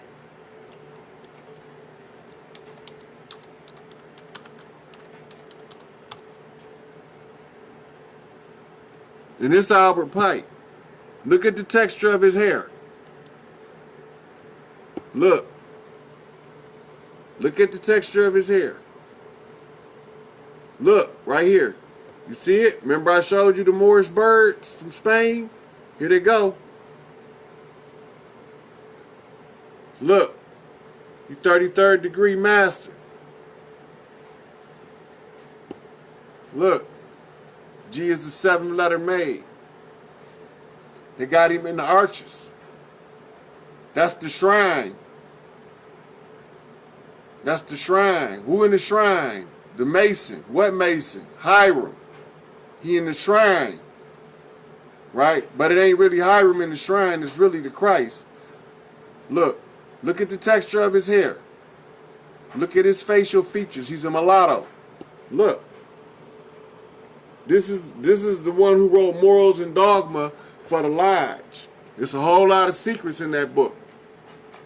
Look. Morals and Dogma. Look at the symbols on the front now. Now remember I showed y'all the Moorish flags. Let's see if I can find them again. Where were they at?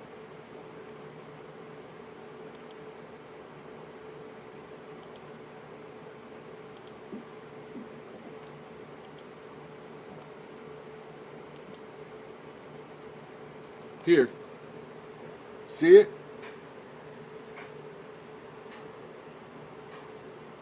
Now look. Same symbolism. Look, the crown, the pyramid, all of it there.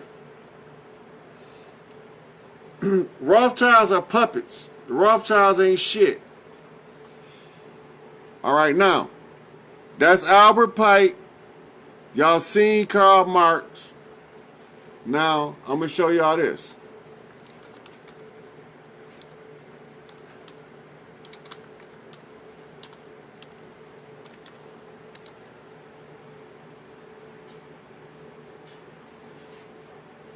And this was the guy that helped Karl Marx with the Communist Manifesto, another Khazarian.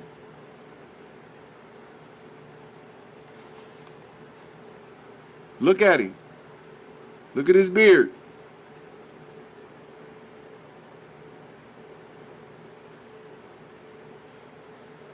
See?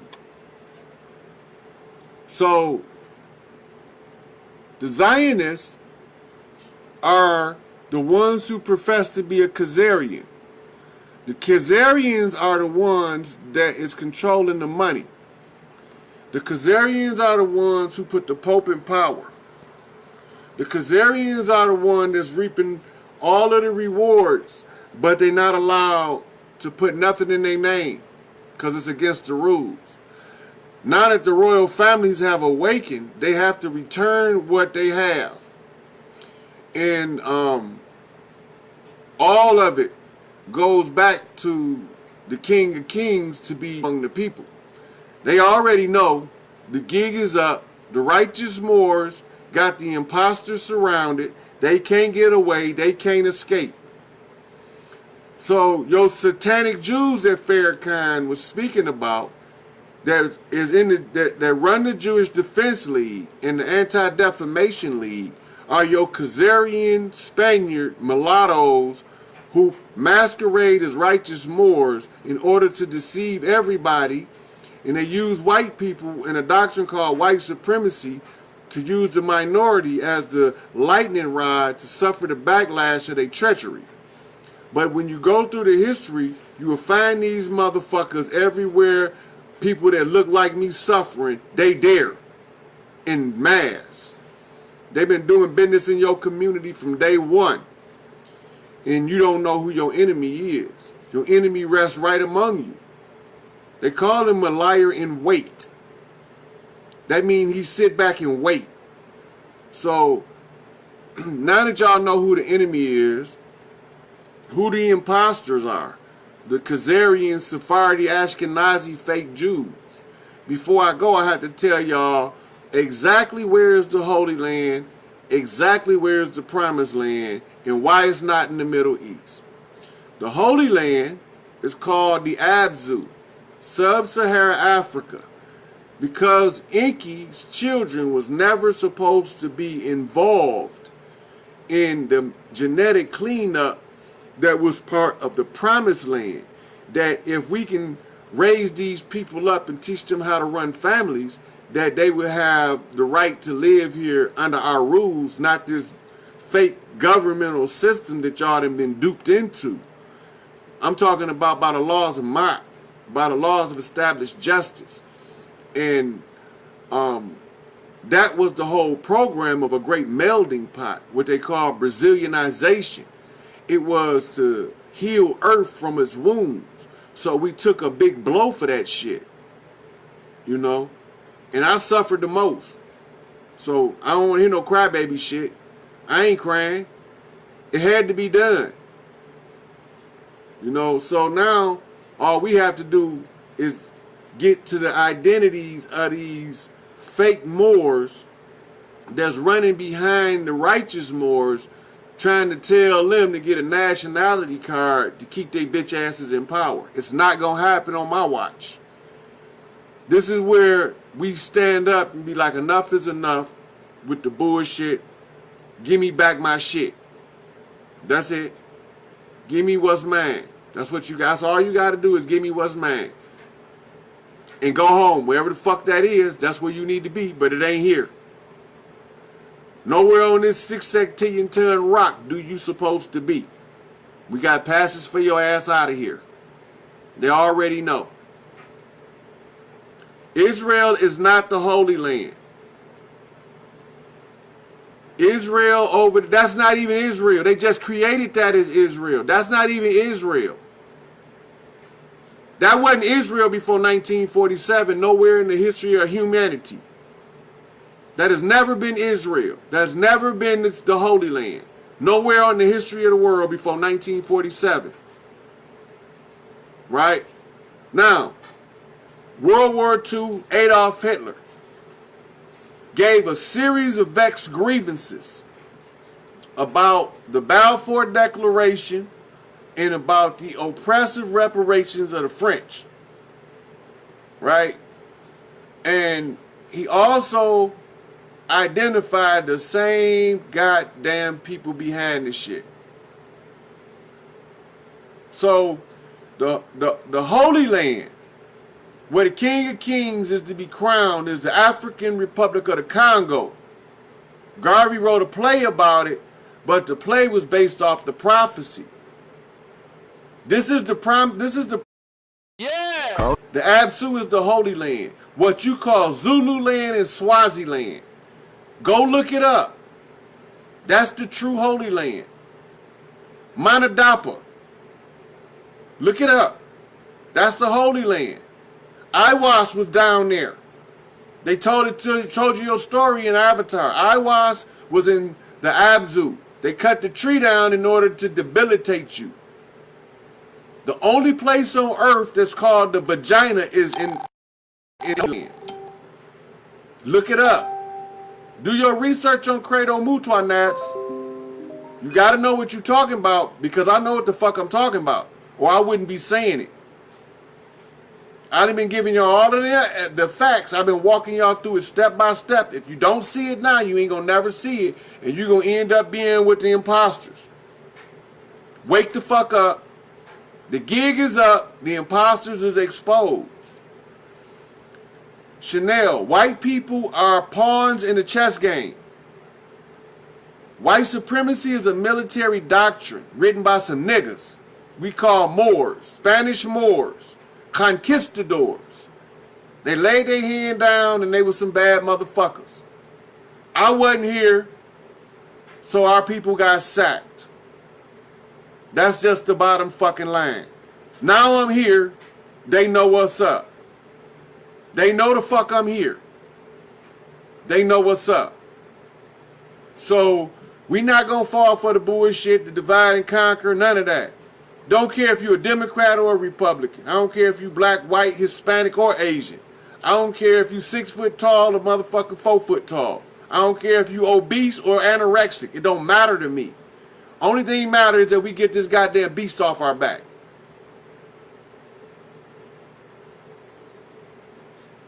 What you mean, what was their goal to bring Israel? Israel is an acronym, first of all. It means Isis, Ra, Aya, or El.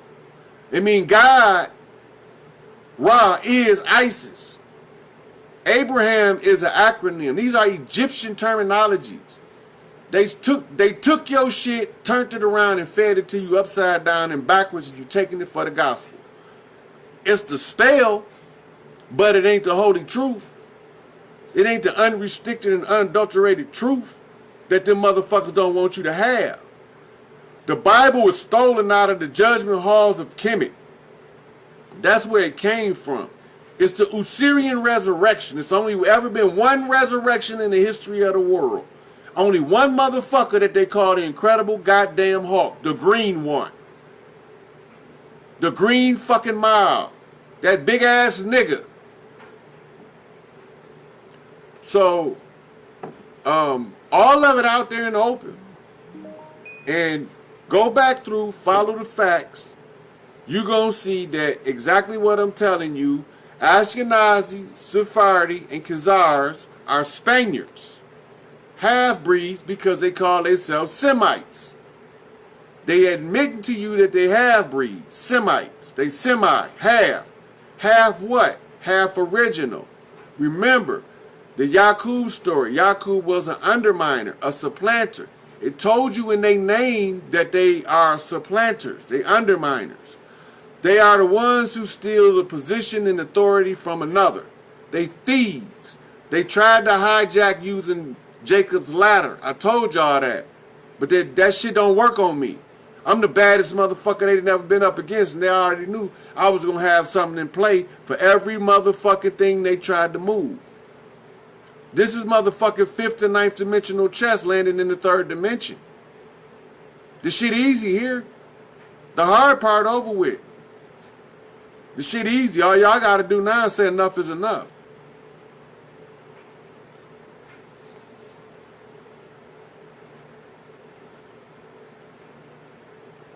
Look, go to the American history that they gave us, right?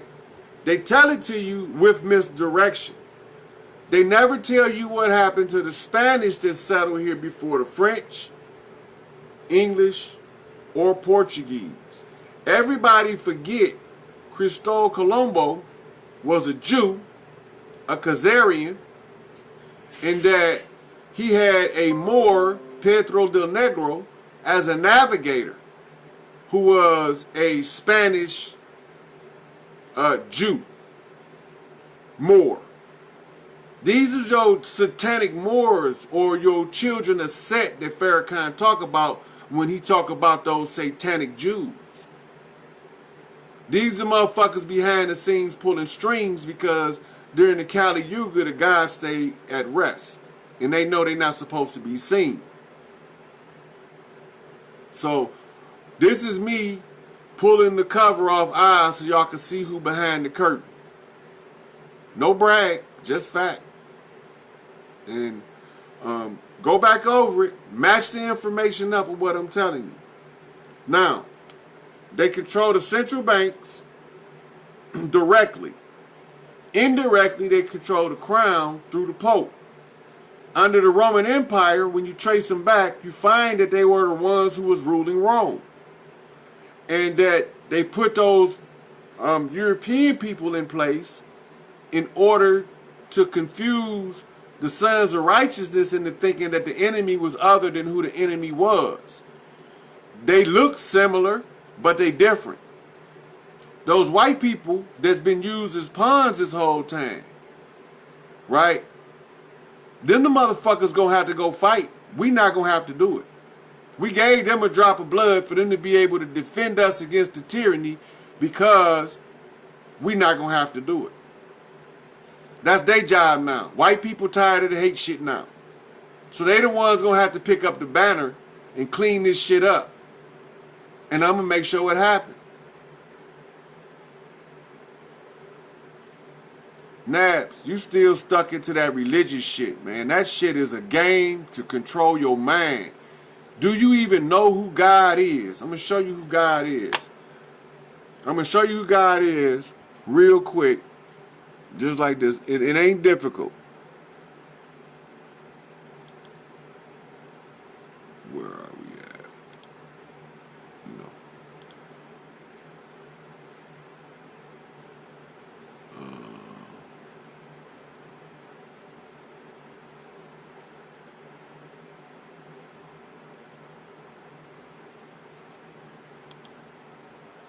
Look up 12 tribes of Israel. Right? Turn around so you can see. Now, when you say God, this word right here, that's who you calling. That's God. All of these 12 are represented by a central bank. And the lead central bank is this one. Now, I'm going to show you what I'm talking about.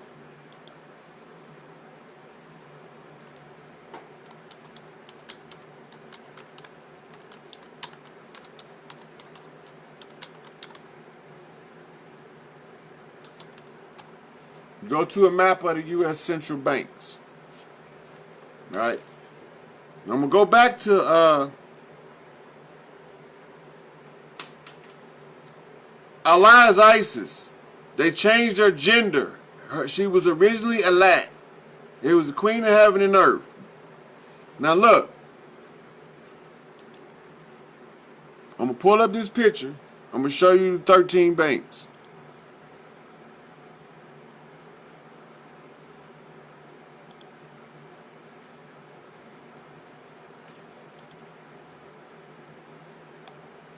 Now look, it's 12 numbered, and here's number 13.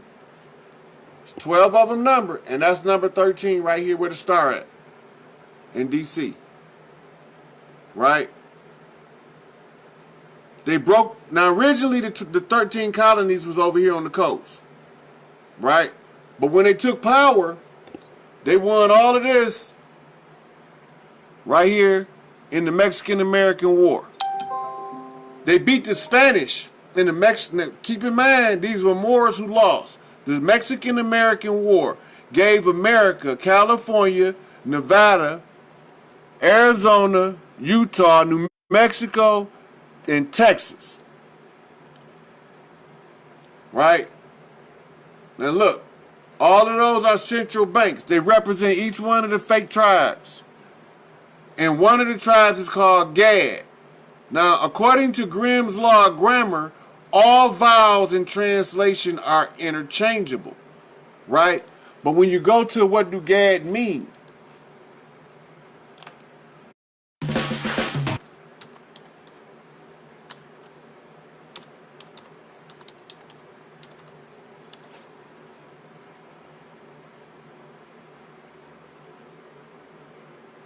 Look, late 15th century euphemistic alteration of God. I'm telling you, these motherfuckers keep y'all so goddamn tricked. And then y'all look at me like I'm the crazy motherfucker for telling you. But now, let's go to the Wiktionary. You got y'all trapped up in this word game. Don't fall for they bullshit. I'm telling you, look that. Every time they tell you something, look that shit up. Make that shit make sense.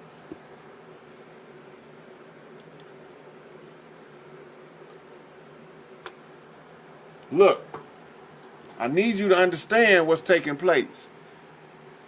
Etymology 1, taboo deformation of God. That means you're not supposed to expose this because it's taboo to tell somebody that God and Gad is the same motherfucker under the 12 tribes.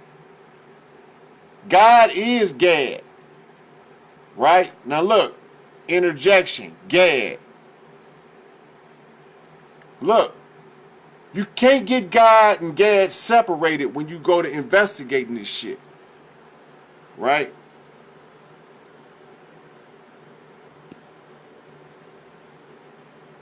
Now, when you go back to the 12 tribes and you just type in, go up here, type in meaning of Israel's son Gad. It's going to mean the exact same thing as Elohim. Gods, plural. It's in the Bible. Better yet.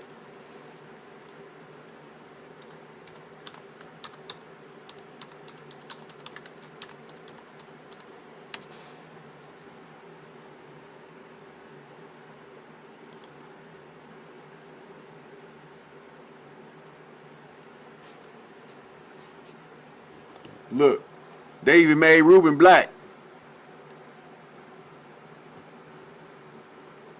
All of these Arab and Roman garb.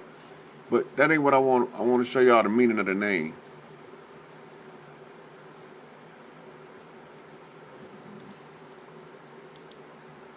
Go to the 12 tribes of Israel from the Bible.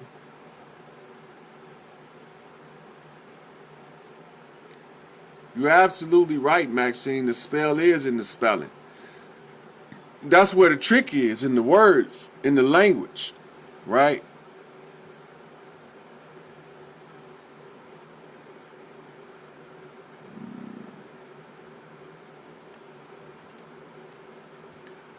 All right, now it tell you who they from. Dan. See, sons of Jacob. Then you got Gad. Not as much as meant about Gad as a tribe. They settled to the east of the Jordan River with Reuben. All right, but it don't tell you what the name means. When they first tell you all of them in Genesis, the name of the tribes. Slow ass computer.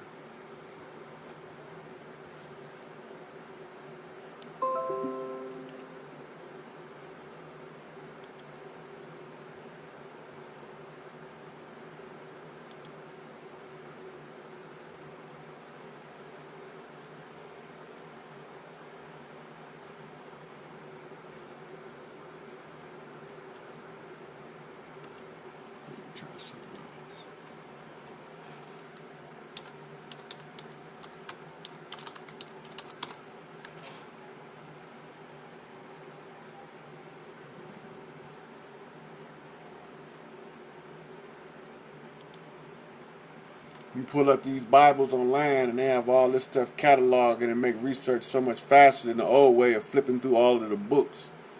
But my computer just running slow.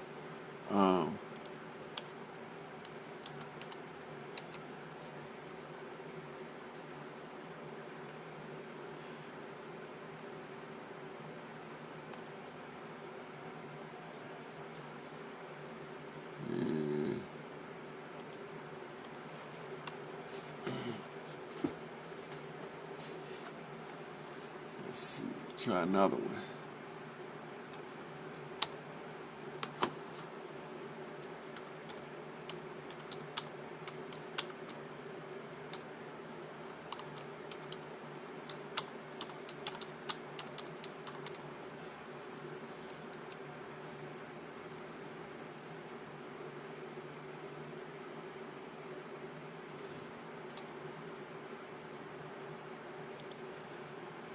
Meeting the Gad in Old Testament Hebrew.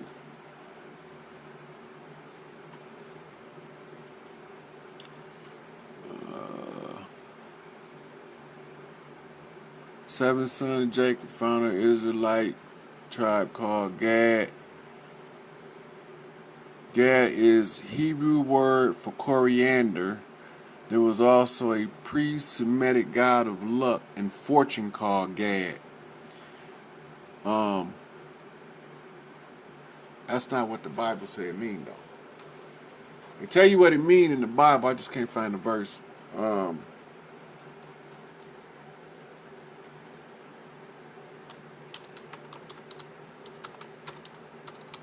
They say they called his name Gad, for they saw a troop.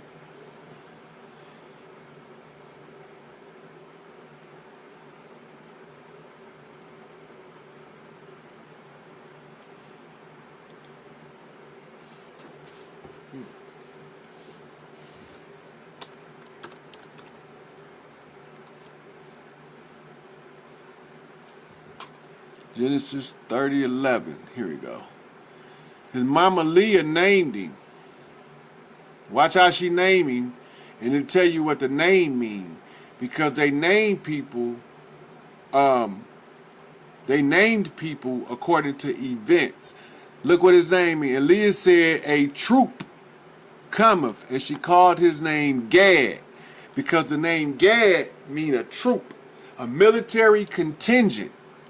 So all the time they've been telling you about God, they've been telling you about your military oppressive force that they've been worshiping, called Khazarian satanic Moors, who come out of the temple of Set.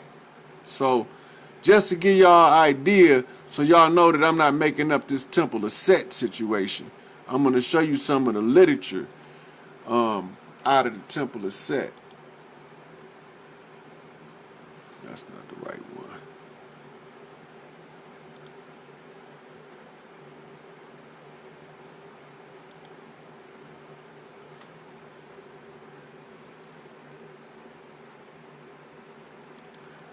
Man, I'm just slow. Here we go.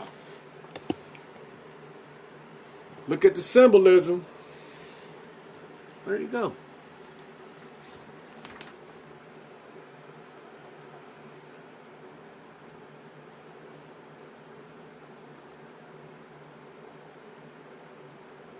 Should came back up, I know. So your God that you've been worshiping is your oppressor.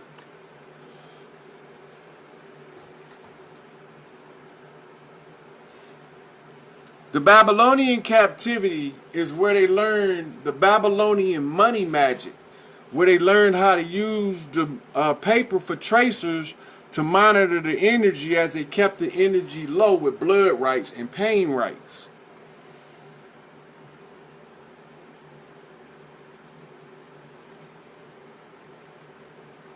That's it.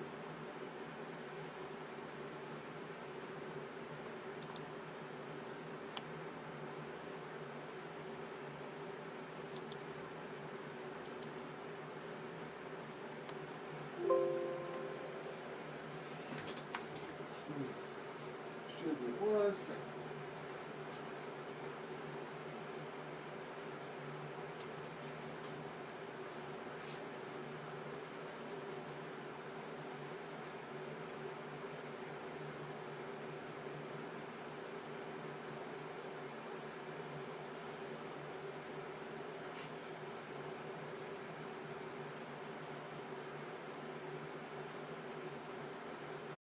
you have the greatest hair. Is that a natural? Is it? Thank you, man.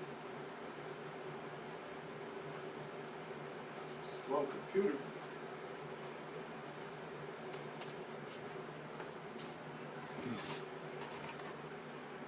I want y'all to see the symbolism on the cover. Once y'all see the symbolism on the cover,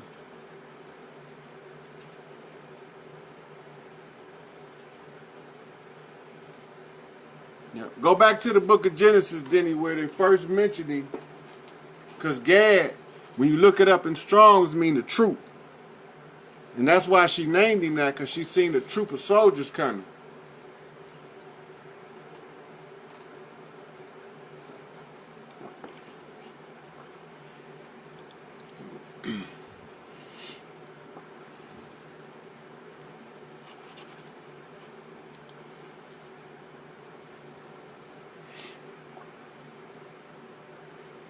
Man, this thing is getting on my nerves. Just slow running. Too much stuff open up here.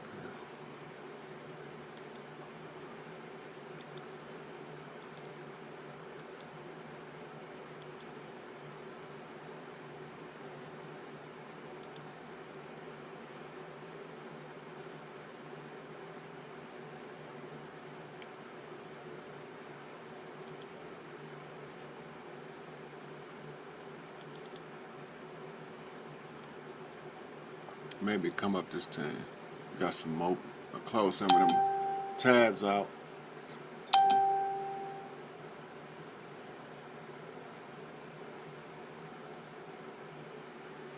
No.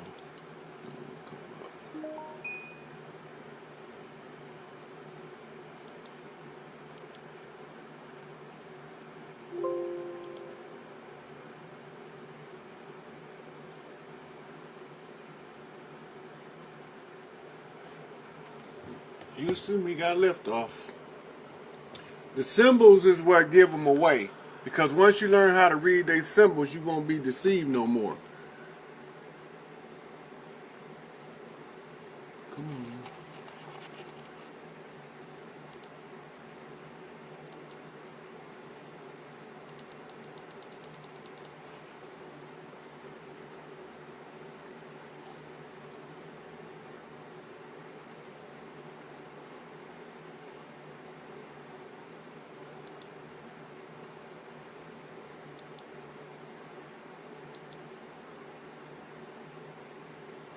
Get it to run faster. So Set is Lord Set because EN mean Lord. So it's set in, but the EN should be first in English. It should be Lord Set, but the Semitic is right to left, so it's set in, which is Lord Set. And that's who is the rule in the dark, in the Kali Yuga. That's who was ruling.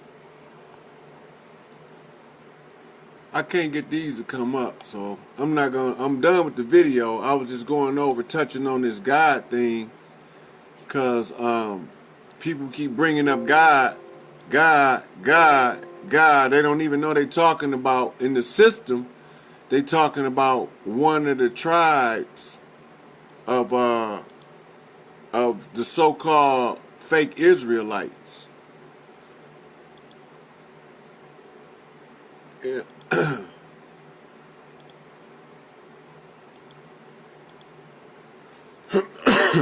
Maybe if I close all of them out, it'll come in.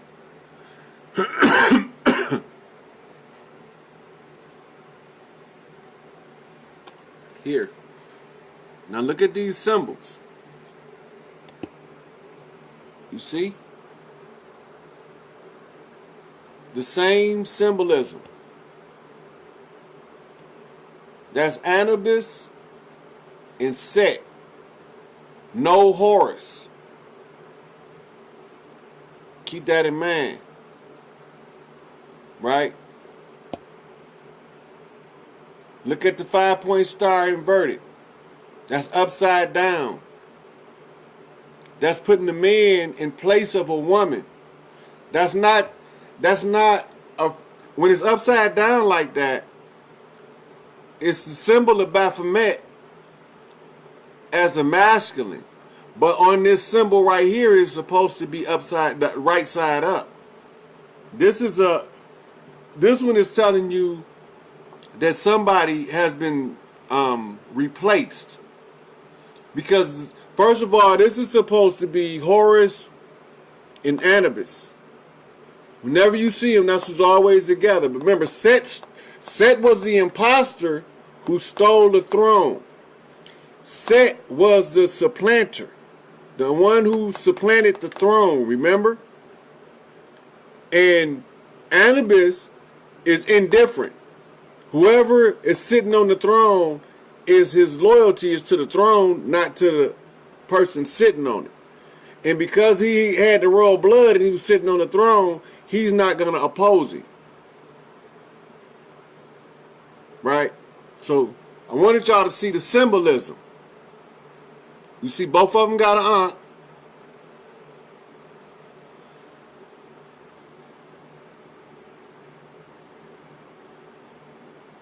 So this is your Satan, is your Lord Set. Right? And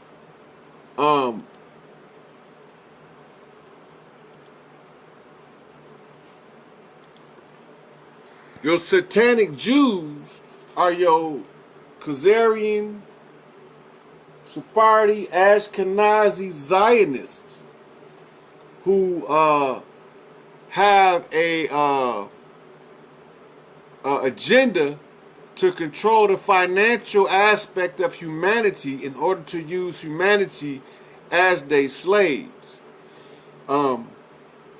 And they also control the educational system. That's why you go to school. A school is a Yiddish word, which is a Hebrew European fusion language, because the Europeans couldn't speak the natural Hebrew, right? So that's what that was all about. So don't be deceived. They exposed. We know who they are. From Hollywood to Bollywood and everywhere in the middle. From North Pole to South Pole. We know who they are. Ain't no escaping them. You know, they got to come to the table and play ball by our rules. We didn't play by theirs for far too long out of ignorance. Now that ignorance has been dispelled, we can set the record straight. And we can get back to living like humans instead of like reptiles. Be mammals again. Pack animals. We ain't supposed to live every man for himself. We supposed to be our brother's keeper, our sister's keeper. And so, as long as we keep falling for their games, we gonna keep being a victim. I'm not finna be their victim. I'm going to get mine. Cause that's the only way I can help y'all get y'all. Otherwise, I wouldn't give a fuck. I could have stayed where I was at. Them niggas didn't have to conjure me up for this shit. You know? So, when you realize what's taking place in the world, the rule of the devil is not only up. They got a matter of days to get my shit to the house. So that people can start breathing easy again. Motherfuckers don't want to be fighting war every time they turn around, sending their kids off to die. If it's a mother out there, call your children, tell them to go home. Fuck their military. Tell them to go fight their own goddamn war. You know? If the president got a motherfucking problem with the prime minister of Britain, tell him to fly his goddamn ass over there and punch him in the goddamn mouth. Don't send my son over there to get his arms blowed off of your punk ass. And you ain't gonna go over there yourself. And you gonna... No president sends their children to wars. It's a proven fact. Hey, you ever seen a wealthy person? In wartime, they find an alternate way of them to serve so they don't have to go to combat. I say fuck them. Send them to combat. Fuck their kids. You want to start a war, motherfucker, you go fight that motherfucker. You want to blow that motherfucker over there, you go put on a vest like they do in the Middle East. Put on one of them motherfucking C4 vests and take your bitch ass over there and deal with that shit. Don't be sending my kids over there to get blowed the fuck up, coming back in pieces and shit. And then you can't even take care of them. Wounded Warrior Project, y'all up next. All these kids coming back and you won't even take care of your soldiers right. The fuck kind of shit is that? That shit need to be federalized. Wounded Warrior Project need to be federalized. They need the second biggest budget. They need a budget equal to NASA. If you're going to send our kids off to die, you're going to take care of them when they come home. I don't see nothing wrong with that. You know, so, I'm going to cut out right here. If y'all, let me see what Nab's saying. He's still stuck in his Bible. It's mentioned in the Bible and Quran, and it's the Jewish book, and all three say the Holy Land is the land of Palestine. All the Jews have spent billions of dollars to destroy the Ottoman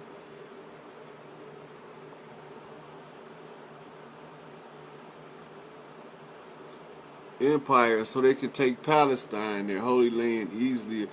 The people was, Ottoman Empire was not there. The Ottoman Empire was in Turkey.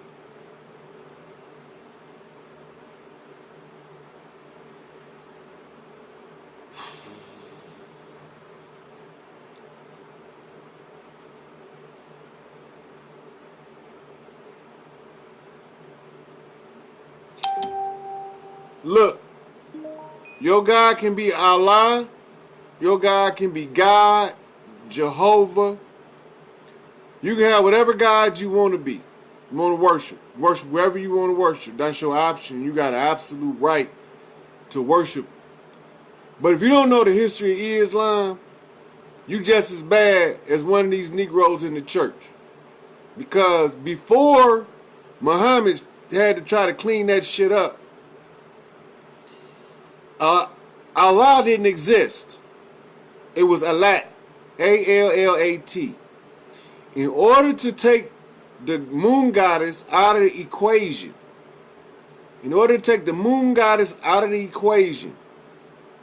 right, they changed the name from Allat to Allah, right, and masculinized her because they supplanted the throne. The Catholic Church wrote your modern Quran, the original Quran. All of the Hafiz was round up and slaughtered. They improvised on it using the poetic works of Musaylimat Ibn Hanif. So if you don't know who you dealing with, you wasting your time. Yeah, the Ottoman Empire was an empire, but its base was in Turkey. They were Turks. They were Berbers who settled as Berbers. Those are the ones Muhammad called your Bedouin. Not your Bedouins, your red Arabs. The ones he said was Kafaroon, Munafiqun. That's what he talking about. They came out of the motherfucking Babylonian Empire with the Babylonian money magic, with the Mishnah and the Talmud, and wrote your three monotheistic religions. All them goddamn devils the same. The Turks and the Berbers are the same people. The Berbers drifted north and became known as barbarians later, but they came from the Turkish Empire under Ottoman rule. Where the fuck you think Turkey at? Where is that? Jamaica? Turkey is in Central Asia. Look, you got to know where the Huns were. Attila the Hun, you know who he was. You know who Genghis Khan was. That's why the Greeks and the Romans had to move across the Middle East into the Indus Valley because they couldn't penetrate further east into the Khans or the Huns territory because they was getting their ass kicked out. So Attila the Hun was under a peace treaty with Rome, and they were sending diplomats to learn each other's culture. Go look it up. Don't believe me. Check it out. I know what the fuck I'm talking about. You can say it's funny if you want to, but apparently you don't know your history. All this shit is verifiable. The Ottoman Empire was a big empire. Those were your. It's also the Byzantine Empire is related to the Ottoman Empire, just a different era. All that shit the same. Imposters. And that's how they got in there. All of those dark-skinned Arabs that was selling slaves, them Moors, them the motherfuckers I'm talking about. Your Tipper Tib motherfuckers. Do you know who that is?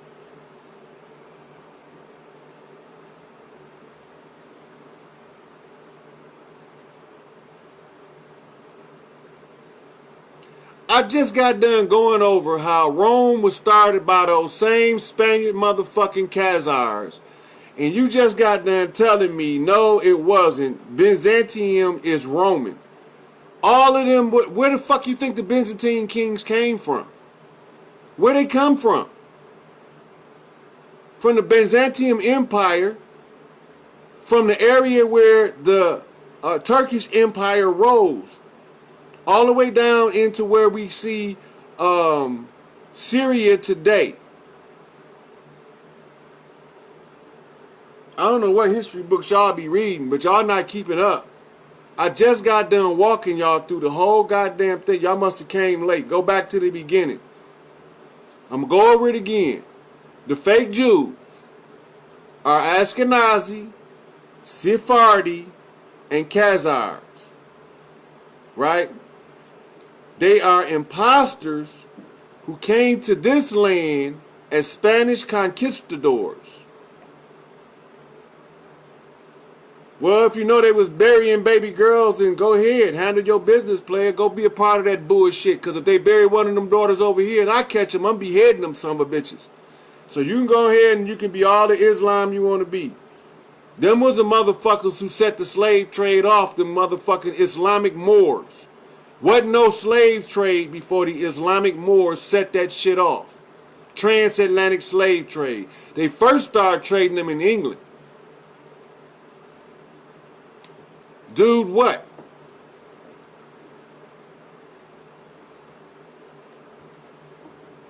I done went over this shit. Go back. Know your history, know yourself. Stop being a fucking pawn for these puppets. Yep. So, this is what we gonna do. Y'all can get y'all list of questions together and post them on my timeline. And I'll go down and one by one and answer that shit. All this shit y'all talking about is what they call speculative history. The only thing you said, the only thing I done seen made some sense and that was accurate was that they was burying baby girls alive in Saudi Arabia. That's true. That's true. Because they didn't want to have no girl children. That's true. They was doing it in China too. Orphanages in China was created from a place to throw away baby girls. That's true. I don't give a fuck. I'll tell they shit too. I'll throw they dirt out in the open too. All of them rotten motherfuckers. Anytime a baby is put to death for being a baby born and they didn't ask to come to this motherfucker, you're a rotten motherfucker. Islam, Christianity, Buddha, it don't matter. You don't abuse the children for the mistakes of the ignorant ass parents. So go back and get back in y'all books, man. Y'all reading misdirected information. They pointing you in the wrong direction, but they showing you the right picture. They're showing you a picture of the White House and they telling you it's the Senate building. And you believe in it. Go back and look again. Go back and study what the African presence in early Asia, African presence in early Europe. Find out what the fuck going on by some real motherfuckers that did the real shit research. Apparently the Prophet Muhammad ain't stopped shit. They still over there burying babies and cutting their vaginas open and shit because they a girl. Muhammad ain't stopped shit. They still over there trading slaves right now. They sacking black motherfuckers that look like me over in the Sudan, Ethiopia, Saudi Arabia right now, making them work like they on a plantation. Don't tell me Muhammad ain't stopped shit. Muhammad just made it cleaner and prettier. He ain't stopped nothing. They still over there mistreating them girls. Still over there got them up in the black ass hit job from head to goddamn toe. Toe in 120-degree heat, and they call that fucking justice? Come on, man. Don't defend that bullshit. That's bullshit. You don't treat people like that. Mama told me you don't throw people away like trash, and I believe that shit. My mama ain't lied to me about nothing yet. All the motherfucking lying religious motherfuckers, your imams, your sheikhs, your prime ministers, your bishops, your rabbis, ain't all of them motherfuckers work for the same devil. And you can keep being a victim if you choose to. All of them the same. All of them gonna burn the same goddamn, and the same. All them motherfuckers that's misleading them innocent people, they gonna get the same amount of motherfucking ass kicking. Make no difference in them motherfuckers. What we call them, Portia, parasites? Motherfuckers sucking the blood out the people. That's wrong. Then they tell y'all, we're gonna put a president in office that's gonna make some changes for you and don't do shit. And you still think something that happened for you. And you still in the same position you was 25 years ago, and you think because the president changed office, some shit didn't change for you. All them motherfuckers ain't no good. If any of them was some good, they'd be to change some shit for the better. Ain't none of them no good. Sucking the blood out the people. What Noble Drew House Lee say they do? Fleecing the fucking flock. I say take all them some bitches out to the gallows, and I wouldn't put nobody up to do nothing I wouldn't do myself. So y'all take them to the gallows and give me the goddamn executioner axe. Fuck them. The same way they fucked you, fuck them. The same way they feel about you, fuck them. The same way they want to keep their foot on your neck, fuck them. The same way they want to take everybody's food out their mouth and hoard that shit, fuck them. You don't owe them nothing, they owe you. Stop acting like you owe them motherfuckers. They owe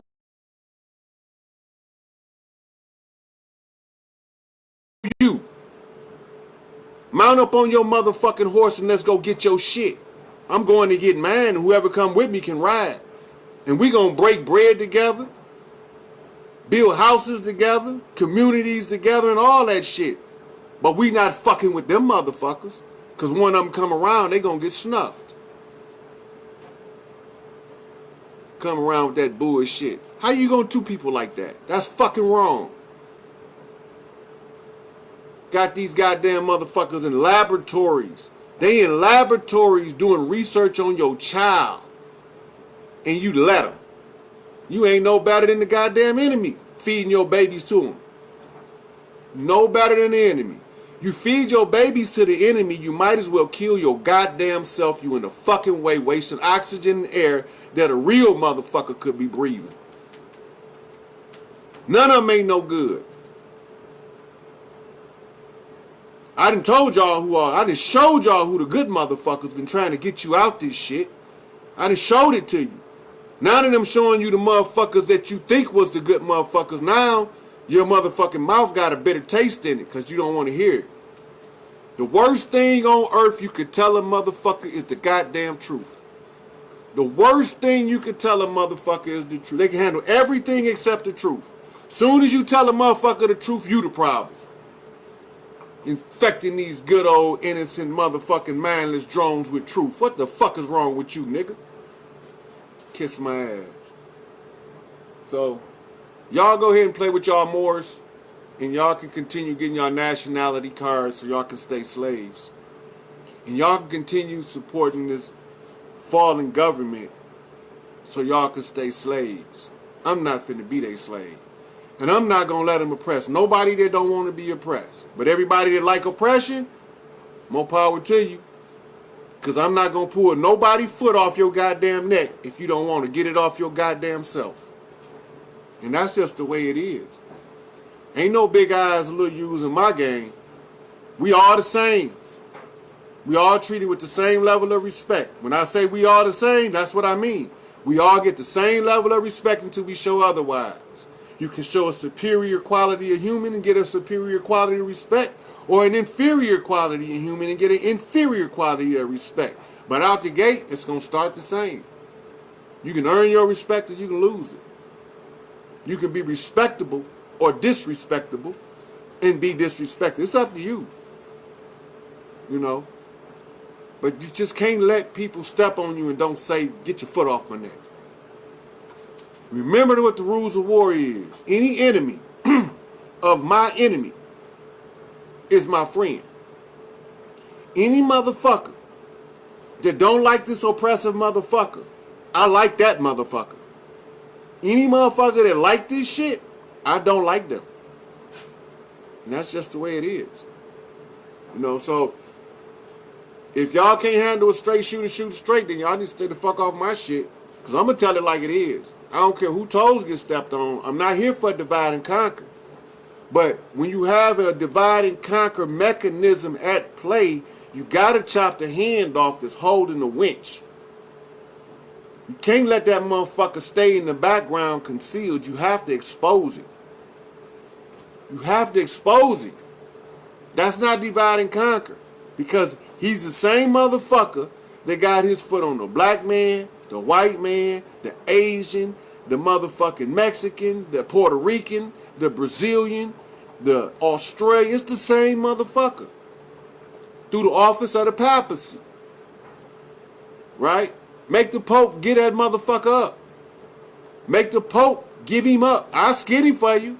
Y'all ain't got to do nothing but just catch him and hold him. I skin that motherfucker. I skinned a lot of fish in my day, you know, we grew up fishing. And I used to have to clean the fish, so I know how to skin a motherfucker. You know, make them expose them motherfuckers. Make them show you the body of that dead bitch over there they call the queen. And show y'all her imposter. So, with that, don't fall for the fake. Only take the real. And check out what motherfuckers tell you. If they can't show you what they talking about, they ain't talking about nothing. It's speculative. I ain't got to speculate. I can show you everything I'm saying. All you got to do is ask for the reference. See, it took me this long to get references. It didn't take me this long to figure out the problem and the solution. I had to find all of the pieces of the puzzle that was scattered. So y'all motherfuckers can get it raw and uncut. We are equal in respect. We are equal in respect. But we don't all have the same height, weight. We're not equal in that regard. But for the dignity of a human to another human, we come in with the same level of respect. We equal in that regard. You got pretty people and ugly people. You got internally ugly people that's externally pretty. And you got externally ugly people that's internally pretty. We are varying degrees of the same shit. But our level of respect comes out equal until you show yourself otherwise. No. So, I hope I gave y'all something to understand who those satanic Jews is Farrakhan talking about. I hope I was able to give y'all a little bit of insight into what Dr. Clark was talking about when he said exactly what is a Jew. And for the record, if y'all do a little research, y'all find out that in Europe, they don't call Israelites Jews. They call Moors Jews. And they got jewelry with black face on it called Moor jewels. That's why they call them Jews. Right? They used to be worshipped, and they fell from grace because they was on that bullshit. You know? Alright, so they ain't washing nothing. They contaminating your brain. If they was washing it, they'd make it where you could see what's real. Shit, I had to wash my own shit. I wasn't falling for the okie doke. But with that, y'all keep it up. Y'all, you know, keep your eye on the beast. I'm gonna make that motherfucker run. Because if I keep exposing his ass like this, pretty soon I'm gonna get exactly, all I gotta do is try like the bank, the papacy, and the crown, lay out they motherfucking shit, and I had a name of the goddamn motherfucker behind the scene. I already know who he is. But we got a little stuff that we gotta do. And Thanks, Chanel. That made me feel good to know I was able to uplift somebody. And as far as all those imposters go, y'all fuck them. They can kiss my ass and yours too. And if you ain't got enough ass for them to kiss, I got plenty.